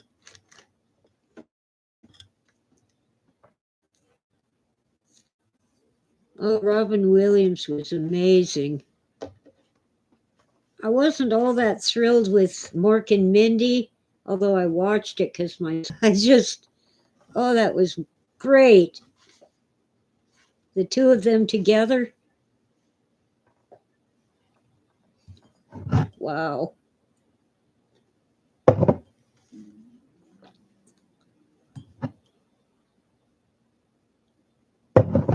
Oh, Angus had the Mork from Ork spaceship egg thing, an action figure.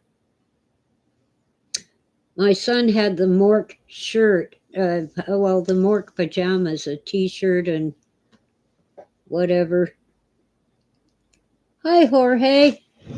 What's my favorite tea? Constant Comment. Constant Comment is a black tea with sweet spices and orange rind. Takes longer to brew than regular tea, but it's oh so worth it.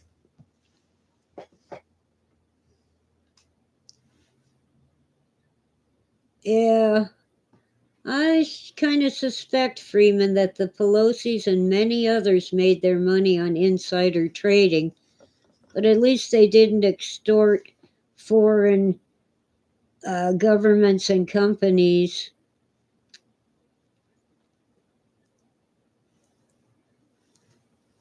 At least I think they didn't. I want to be careful what I say. Oh, Good Will Hunting with Robin Williams. That was a great movie. Wasn't it based on a true story? If I remember right, it was a math whiz who was a juvenile delinquent. Angus, Pam Dauber, for those of you who aren't as old as I am, she was Mork's. She was Mindy on Mork and Mindy. Never got her career going, did he? Never knew that, or I didn't know, or I don't remember. But that's awful. Who remembers My Mother the Car as I think a Model T? The Ben Affleck. Well, let's see. Okay, come on, Google. Good. I clicked the T, you rotten keyboard. Come on, Google. Load the page. Come on, load it, you stinking Google. Full IQ, but chooses to work as a janitor at MIT. When he solves a difficult graduate level math problem, his talents are discovered. Another fictional tale taking inspiration from real life events. Although the film isn't entirely based on a specific real life person or story, it draws in for inspiration from events that occurred. Blah, blah, blah. In other words, the same way that The Matrix was inspired by Philip K. Dick, they don't have to pay anybody for using their stories.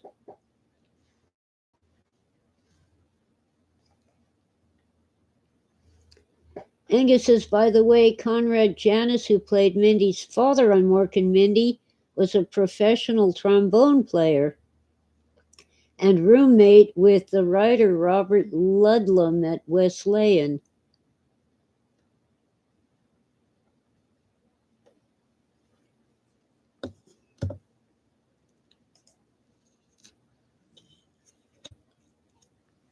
Freeman likes apple cranberry black tea,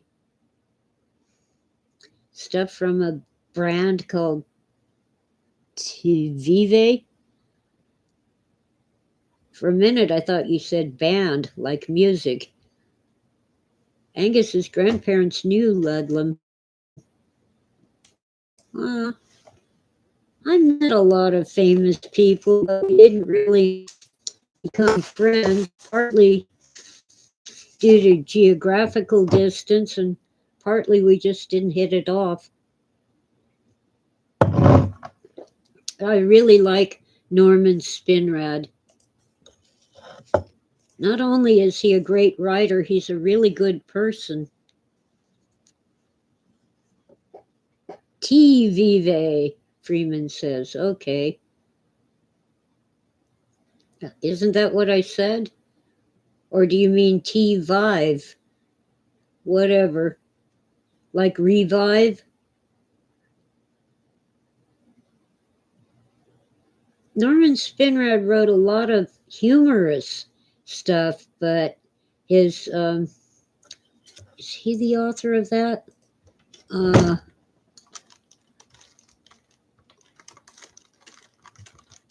I gotta make sure it's a Spinrad novel before I say it.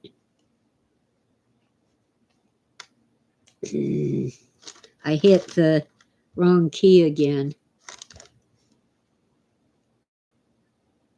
Oh, I've got the wrong.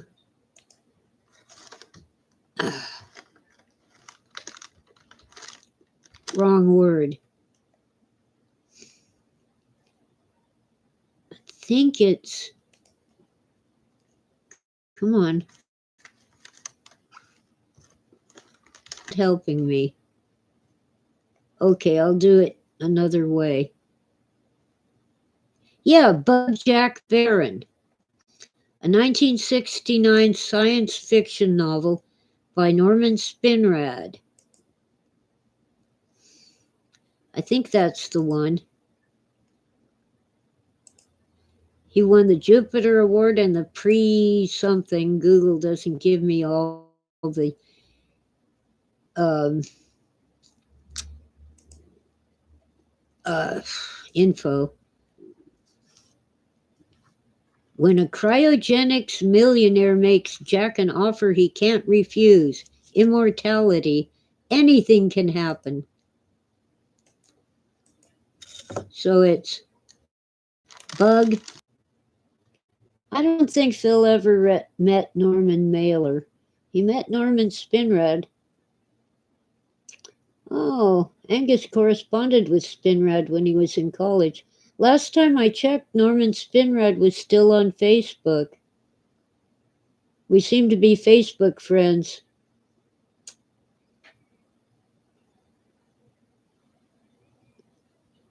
Norman Lear passed away a couple days ago. Yeah, it was either yesterday or the day before, but he was 101 years old, so not unexpected. Yeah, the first Rocky was a love story, and the sequels just didn't do it for me. Dawn used to watch All in the Family a lot, and the Bob Newhart show. Yeah, me too, but I wasn't a kid. Spinrad lives in France now. He used to live in that canyon. Oh dear. Um, I'm thinking Trabuco, but that isn't it. There's a kind of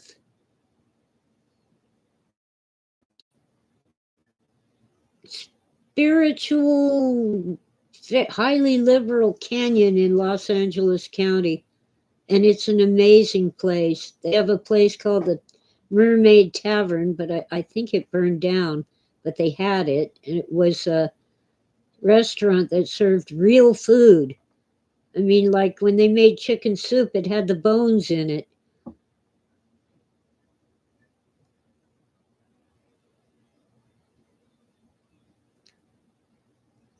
Topanga Canyon. He used to live there. Thank you, Angus.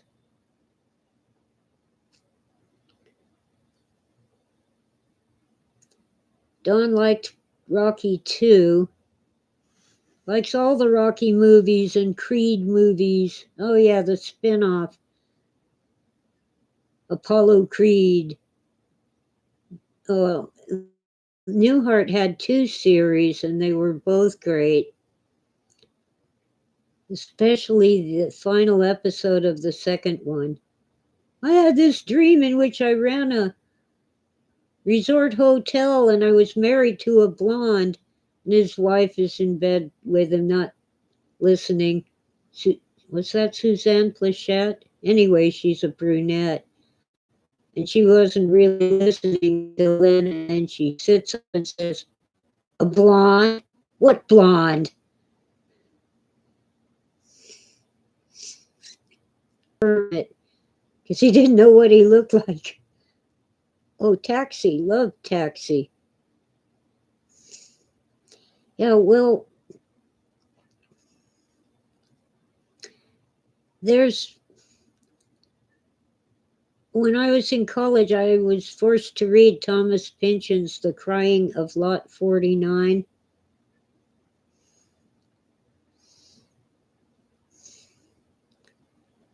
And actually, it was a good read. But that's when I recognized for certain that where I'd only suspected before, because Phil told me, that a certain student at Cal State Fullerton had plagiarized Pynchon's novel for his final thesis in a graduate level class in creative writing.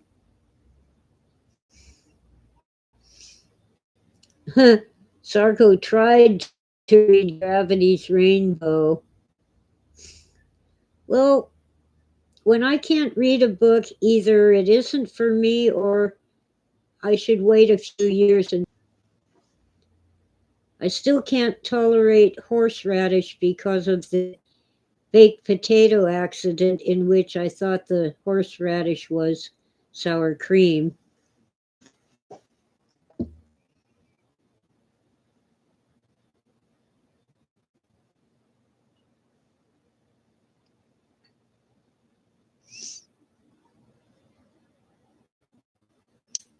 Sarko says Pynchon still hasn't made a public appearance and no one knows who he is. Okay. But Angus says Pynchon has Manhattan. Ooh, I wouldn't live in Manhattan right now.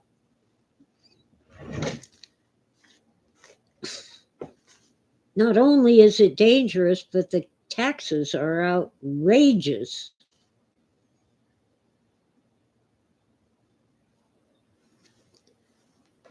Probably worse than California.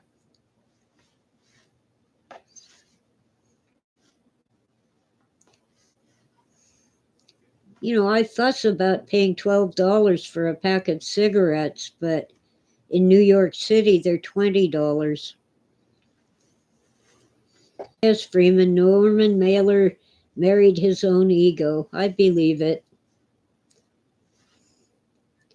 Angus thought of moving to Idaho, maybe Boise. You better research it first. I have two kinds of Mormon. So if you're the wrong kind, you see, there's the Joseph Smith Mormons and the, I keep blanking on his name, the other Mormons. Christ.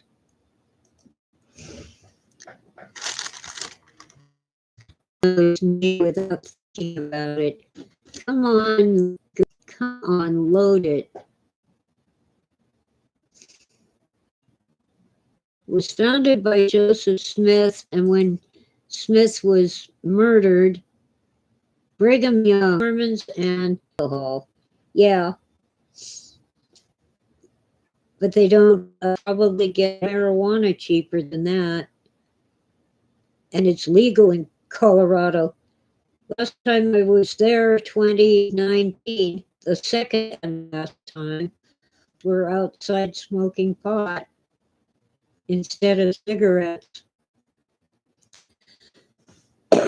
So it's basically toasted grains. Couldn't. My son had a brief flirtation with the Mormon church, and now he says, I thank them for leading me to Jesus, but they have some really weird ideas.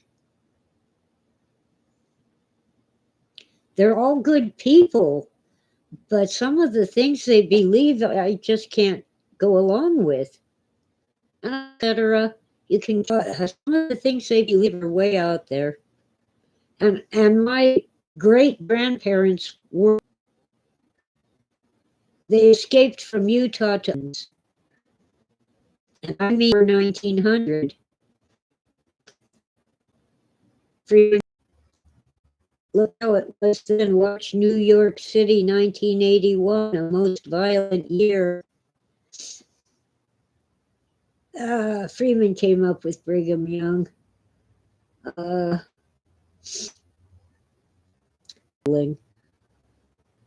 Pack, yeah, but it's probably in Red China. A pack of 777 costs 53 cents. So cigarettes are cheap. Yeah, because most of the cost is taxes, not only sales tax that you know about, but hidden taxes on tobacco farmers and the producers of the cigarettes and the people who market the cigarettes and the retail stores that sell them. Film. New York City, 1981, a most violent year. Okay, I'll put that in my list. Angus toured the Bronx and Harlem in 81, and it was a war zone. Very, very scary. Made Los Angeles ghettos look like Disneyland. I'm just sick about what happened to Harlem. And it was a center of art and music, good middle class life. And Watts in Los Angeles, same thing. It was a prosperous community done by government and large corporations in both cases.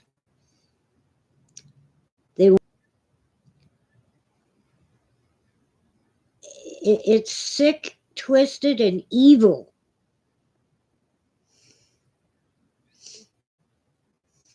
The worst of it, it's the loss of jobs, and I'm shocked at how many school children can't read anywhere not reading solely in public schools in the 1960s. I'd probably be illiterate too. Dick and Jane books. That was a dog. It was Dick and Jane and their dog Spot. I think there was a cat. Joke. The only way people who depend on the they subsidize your rent, they give you food stamps and a little cash and Medi-Cal, but there's always, for example, a medical emergency where Medi-Cal doesn't pay the whole thing. And since you're on welfare, you don't have any money. The food stamps can buy vitamins. A lot of young mothers that I've met say, well, yeah, it covers the formula for my bed, it won't cover it. And I don't have the money to buy it. And believe me, not every mother can breastfeed. There are legitimate reasons why it ruined in 55 because heroin became cheap and plentiful. Well, you can thank the CIA for that. Instead of busting big drug operations, the CIA participated. Bunch of racist thugs in the CIA at that time. I remember real discrimination in the 1960s, and I just can't blame the people who rioted in Watts in 1965.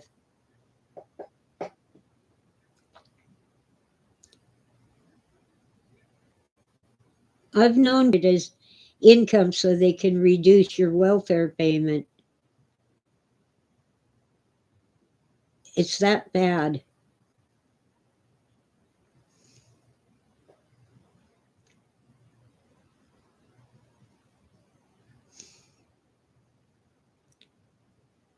It's ridiculous.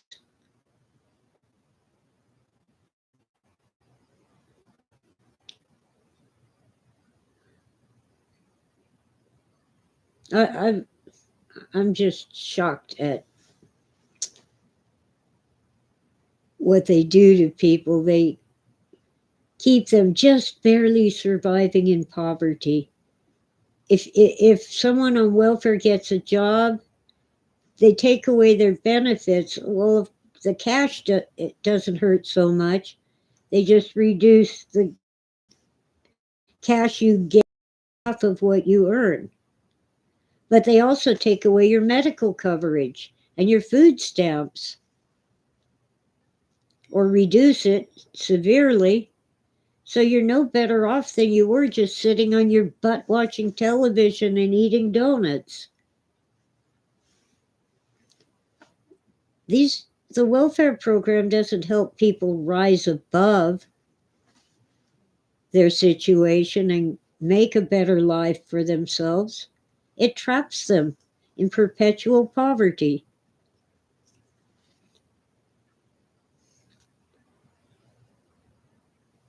And they have to cheat to get diapers for their babies or lunch boxes for school children or clothes, even. Don has a friend on disability and he can't work because if he had a job, he wouldn't get money for his rent anymore. Yeah, I should have qualified for disability, but now I'm glad that I didn't because it would have screwed me over when I reached age 65 and got on Social Security. What they don't get food stamps or medical benefits. And under Obamacare, health insurance would have cost me more than what disability would have paid me in the long run with health care and food combined. I haven't had a car since I think it was 2010. I had to go bankrupt and give the car back to Toyota. And I had medical bills that I couldn't pay.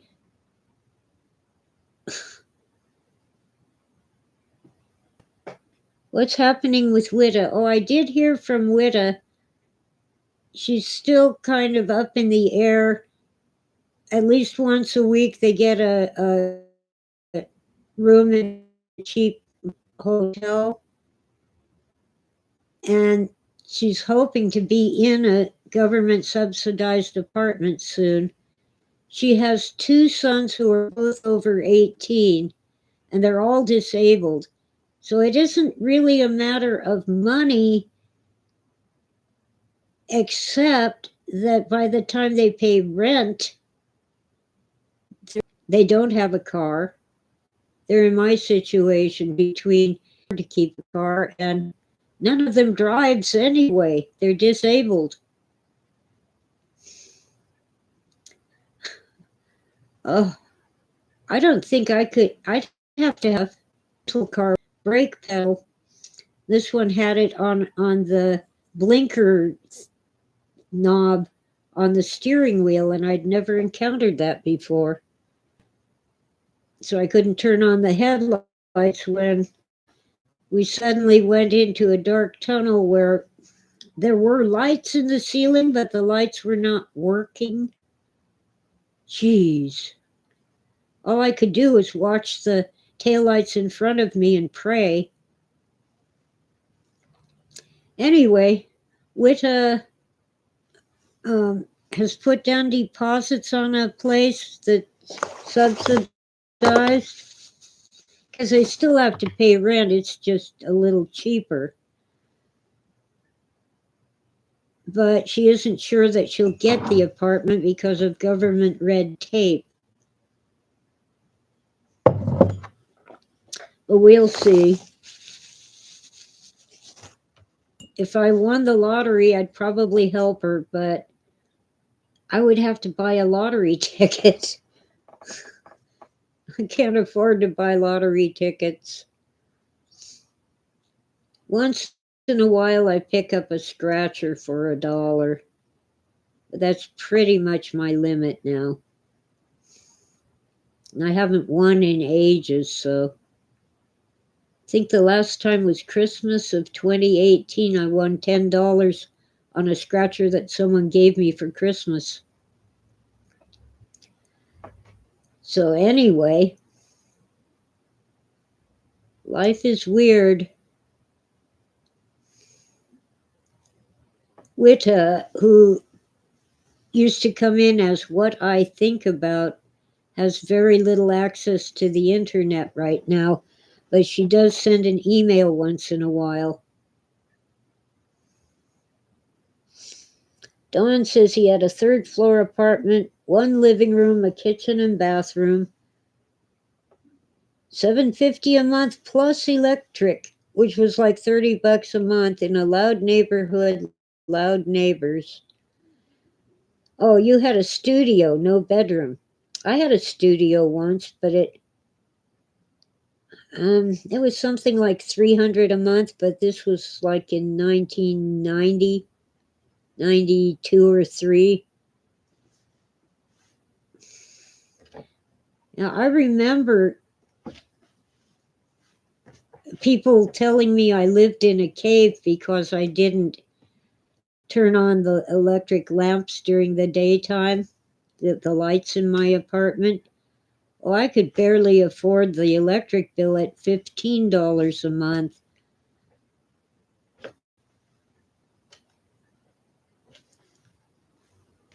And I kind of had to worry about other things like food and clothing and shelter. Don's in a townhouse now, row houses, apartment. And one time my brother and his significant other visited, and they had to settle for my twin bed, but I had to settle for just the mattress from a rollaway bed. They thought they were deprived. My studio apartment was pretty tiny. I think it was about 250 square feet. Let's see, it was not even that. I think it was like 30 feet by 20 feet. Oh, well, is that 600? Couldn't be. No, that can't be. My house I'm in now is 20 by 20, and it's twice as big, at least. Front door. Yeah, it was more like distances, but comparing this house to what I remember from there, yeah, it was 10 by 15. Maybe slightly bigger than 10 by 15, more like 200 square feet. It was like two people couldn't walk around without bumping into each other. And the bathroom had only a shower one. Dawn needs peace and quiet. Well, I don't mind normal noise, but I have some neighbors I've discovered they're not actually playing the loud music at 12 o'clock in the morning. It's some guy who visits them and he's playing his car stereo. And most of what I can hear from 2 doors down is just the bass. It's a boombox type bass. It's a bass booster or something. Oh, yeah. Boyfriend once in a while. That's why she keeps having different boyfriends.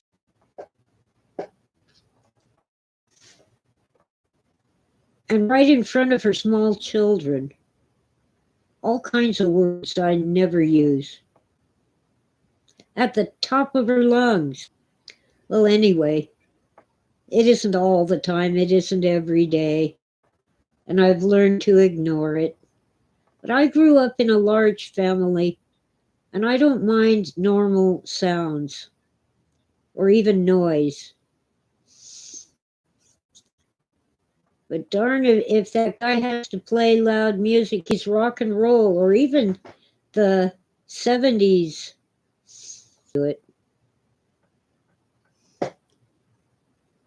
Dawn feels bad for kids these days. Parents are worse than the kids. Yeah, I see so many people who have kids they don't deserve. Children who are just good people with rotten parents, and the reverse, good parents with a rotten child. It sucks. I blame the schools, an accident of DNA, but sometimes they just punish the kid who won the fight.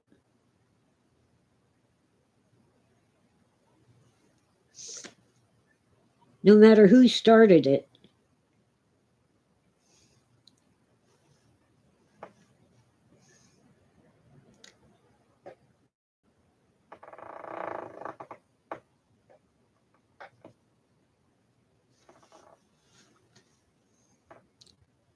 I and I didn't 16 years old, and yeah, when I was in high school, occasionally, very rarely, a girl who was 16 would be pregnant, but it was rare. My granddaughter didn't get pregnant, but boy, she had a good time. And she grew up okay because at least her parents backed her up, let her know, yeah, the school was wrong. The school's supposed to find out what you're doing right and help you do more good things, not just punish the bad, but encourage the good. And they don't do that anymore. All they do is punish. And in many cases, the hooray, good. Sheesh.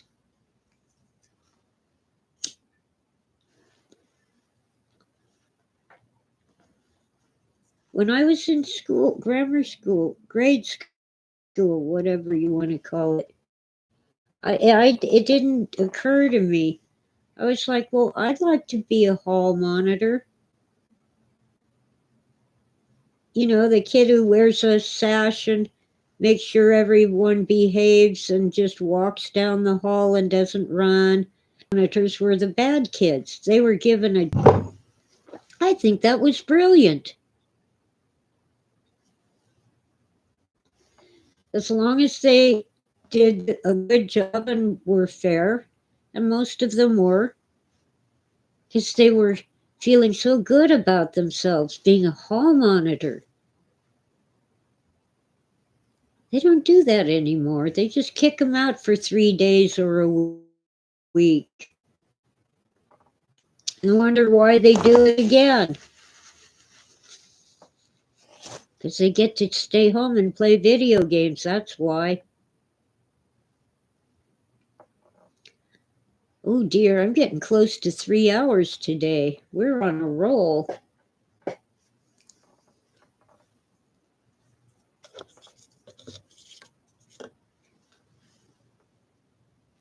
Oh, and by the way, my granddaughter won every fight because her father taught martial arts.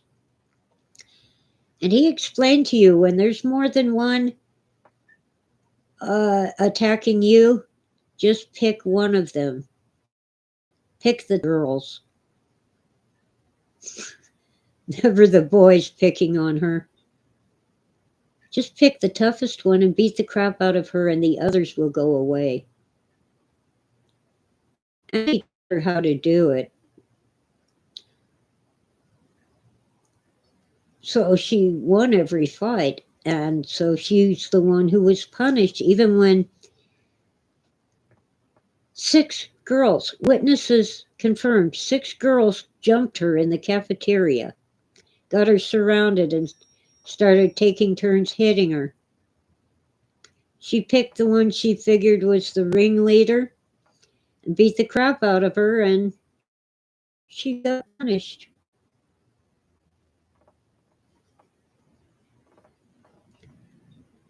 Suspended for a week. She was like actually being a good kid who wanted an education. She was kind of happy to stay home with her parents, but kind of unhappy to be deprived of an education.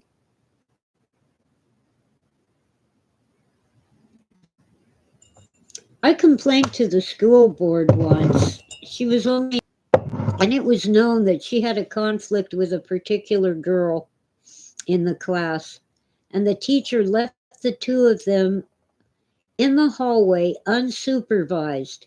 Was punished because she won the fight.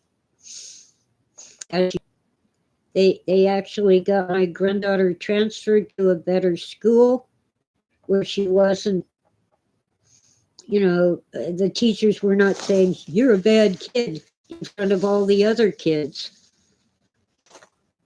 There was more to it than that, but I gotta let a cat in. Hang on. Uh, which kitty cat is that? Is that Patches? Come on, Patches. Hi, Smokey. Patches. Let me let them eat.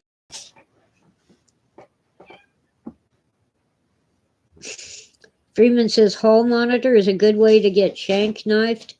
Not in those. Of course. Of course. You're not, Patches. Come on, Tora. Come on, you let Tora in.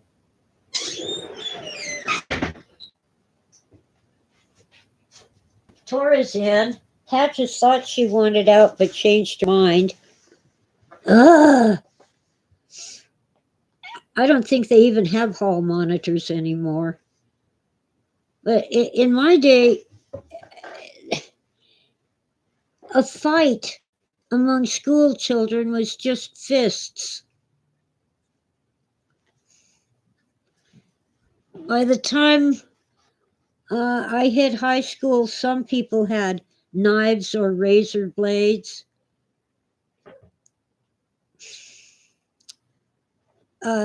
Bubble hairdos were the thing. Your hair would be poofed up, almost like a size of a second head on top of your head. And some girls would hide weapons in their bubble hairdos. But there was very little use of weapons. Tora, get off my case. I fed the cats. Oh, Dawn went to a big high school and the hall monitors were all adults. It was like their day job. Tora, get off my case. I let you in, but I'm not feeding you now. You'll have to wait. You had your treats and your canned food, and there's plenty of kibble in your dish. Smokey's eating the kibble. Leave me alone. I will take care of you later.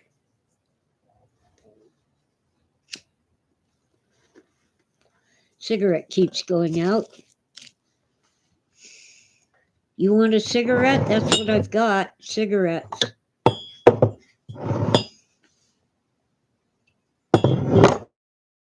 And public schools are not where you learn anymore. I'm from Jeopardy and Hollywood Square. Name that song.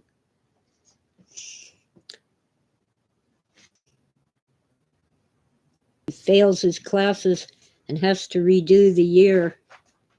Well, I failed 4th grade. Knock it off, Patches. Patches wants out again. She'll have to wait. I failed state capitals and presidents. Go home and learn it. And they were required to pass the 4th grade. You'd have to know about my home. You don't go home and learn it. Not in my house. It was put down that book and go outside and play. Mom didn't want us underfoot while she was drinking wine and watching TV, and probably eating the good food that she didn't want to share with her children. I would have killed for a piece of fresh fruit that wasn't a banana. Once a year around Christmas, my great aunt would send us a case of golden delicious apples. Other than that, at dinner, dessert was canned peaches, sometimes on cottage cheese. I gotta let Patches out and give Tora something to eat. All right, move your butt, cat. Come on, Tracy, in or out. Come on, kitty kitty. I'm holding the door open or we get it cold. Tori, you come here. There you go. Now sit while I put something on your dish for you. Okay? God, cats are demanding. There, here you go. Get. Go on, Smokey and Tutu. Go on, move. All right, Patches and 3C are out. Tutu, Smokey, and Tora are in, and Sweetie out. But Sweetie never bothers me. Oh, now Patches wants in. Well, it's easier to ignore her when she's outside. Dawn went to Catholic school until 8th grade, then went to a public high school, and ninth grade was just like the same stuff he learned in 8th grade. Yeah. Don says his grandfather was poor growing up and would eat potato sandwiches, just slice of potatoes on bread. Well, most of our meals were like hamburger and noodles, hamburger and rice, canned tuna and noodles, hamburger and beans. And actually, I kind of liked those, but Mom would make ham hocks and beans. And I've had it when other people cooked ham hocks and beans. I liked it, but Mom would put everything in the pressure cooker and cook it all day till the beans were like mush, and dried out. And the meat from the ham hock, if you got a chunk of it, was also so overcooked it was impossible to chew. Turns out what you're supposed to do is make it more liquid like a soup with beans in it and ham hock in it. And at most, if you're using a pressure cooker, at most you cook it for 1 hour. Freeman was forced, and other weird Polish foods that were just disgusting, like stuffed cabbage or worse.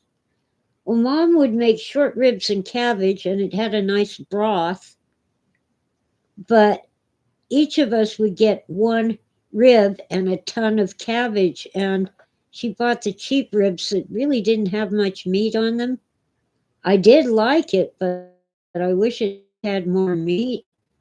Now, as far as weird fish dishes, I can't stand pickled herring or pickled fish, just are too weird.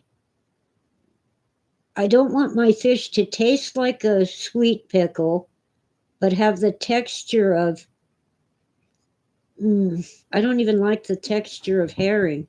It's like eating little short pieces of thread or yarn.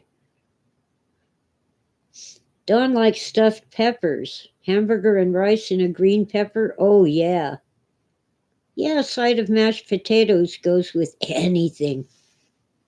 I don't want gravy on my mashed potatoes, though. I just want lots of butter.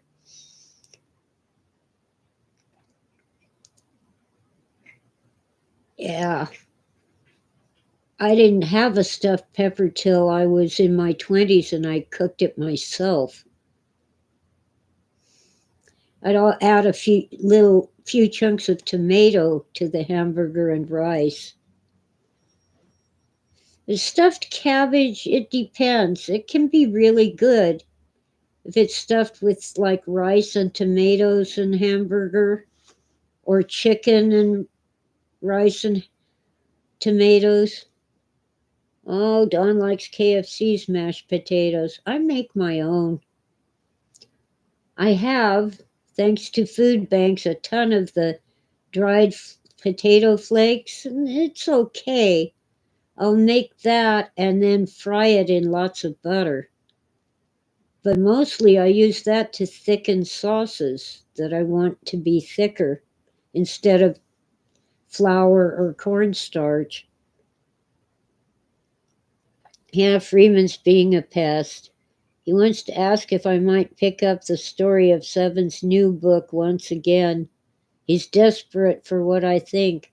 I already told you to get it published, and I just started on the mirror cracked thing. And I have a wife somewhere around here and cats. Yes, Tora, I know you want treats, but you know what'll happen? 6 other cats will mob me, and I don't have any for them. I already gave her canned food and not didn't give any to the others. That's why Patches wants back in. She figured it out. Tora, knock it off. Okay, what's my phone want? Potential spam. Leave me alone. Facebook messages. Nothing important. Nothing urgent. It can wait.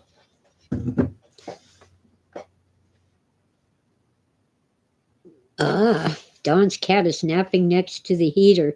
Well, since I turned off my heater, Tora isn't interested in her little spot next to the heater. Oh, Dawn, your screen broke. Yeah, I went without my phone for about a week. Same thing, I dropped it and the screen broke.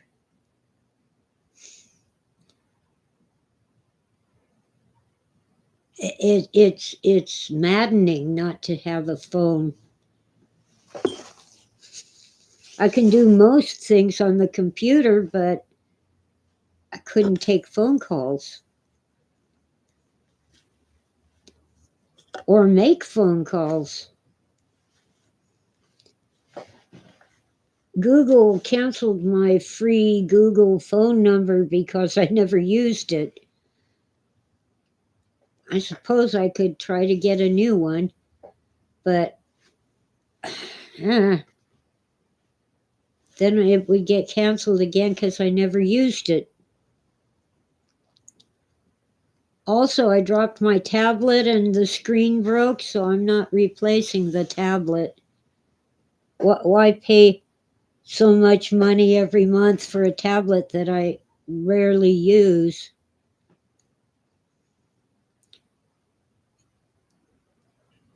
Oh, I'm glad you're able to borrow your parents' phone to make calls. Yes, Tora, you're a pest. You're just a darn pest. Say hi to your adoring fans. She says, no, I want treats and canned food. Look, the new canned food doesn't come till tomorrow. And I have just enough left for tomorrow morning. So don't push your luck. Oh, last night, the kittens, I was having a scrambled egg sandwich, open face, a slice of toast with scrambled eggs on top. When I was about halfway through with it, the kittens ate all the eggs off of it. Tora wouldn't touch it. She says, that's people food. I don't want that. No, I'm not wired for cable TV. And the cable internet is no more reliable than Verizon Wireless because they use the Verizon signal. So you really, plus, I don't want TV. I'm happy with YouTube and a few other websites.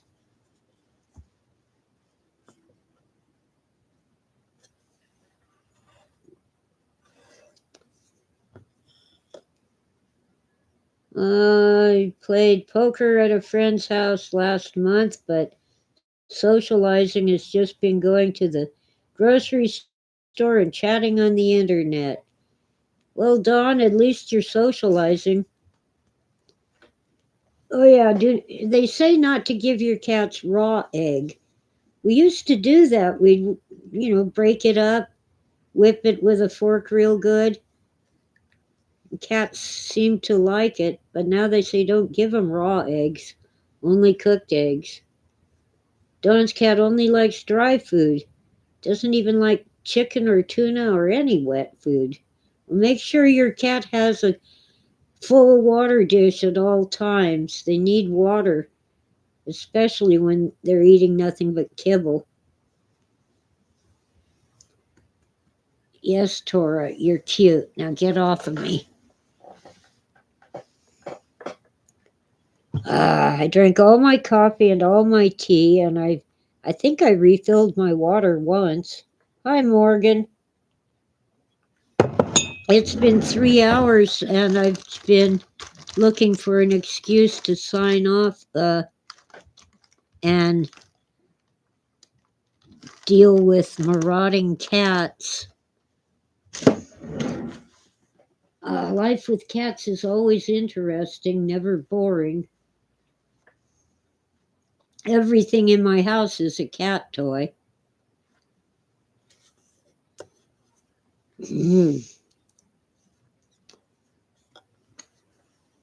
I have boxes of stuff that I use, so I have to get into them every day.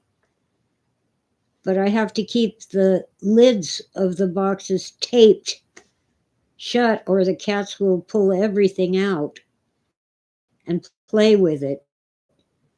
And then I can't even find it. It's under the furniture somewhere. Do my cats sleep next to me?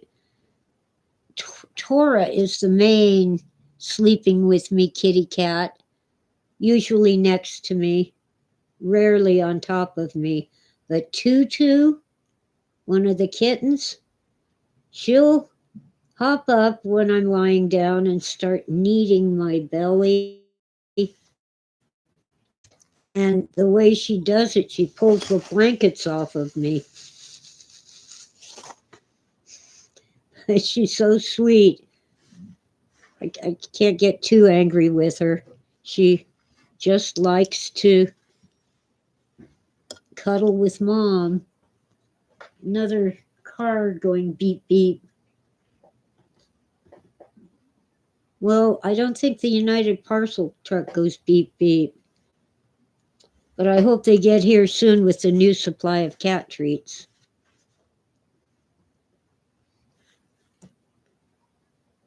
Tora just sits next to me and purrs, and then pokes me with her paws because she wants me to move over and make more room for her. Well, I don't know what they're doing, Tora. Let's see if there's a cat at the door. Not yet. Sometimes I think Sweetie is using ESP to let me know that she's at the door and wants in. So I think, oh, I ought to check. And there she is, sitting at the door. But there's plenty of times I look and there's no cat at the door. Freeman says his family and he had the same clock that I have on the wall. His son loved to play with the pendulum. Oh, mine, the pendulum's actually behind glass, a glass door. You could open it and play with it. The thing is, I haven't put a battery in that clock in ages. It uses them up too fast. The darn thing runs on one AA battery. It really needs two, at least. And it's a hassle to get it on and off of the wall, too.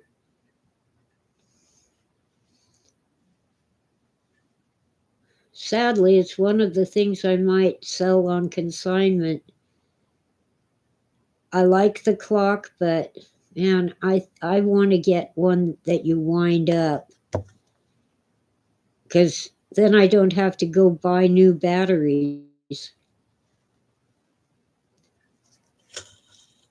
Okay, that's enough cigarettes. Got my Ritz crackers. Mmm.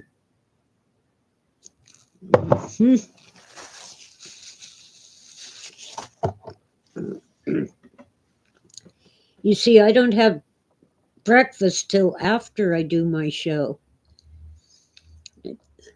Oh.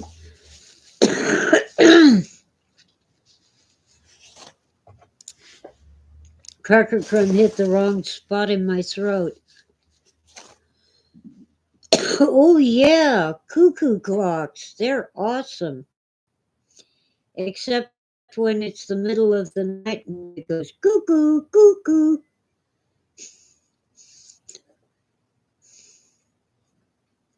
I had an old-fashioned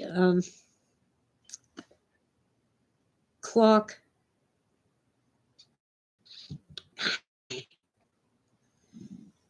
The kind you put on the mantle. Aha! Some person is at the door.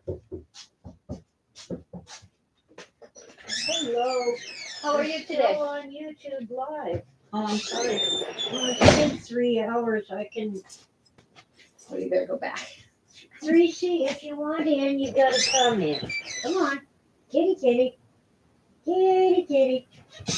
Come on, Patches. Come on. Now everyone but Sweetie is inside. Okay, that's not Sweetie on the top. I think I have a ride to the grocery store. Or at least the office.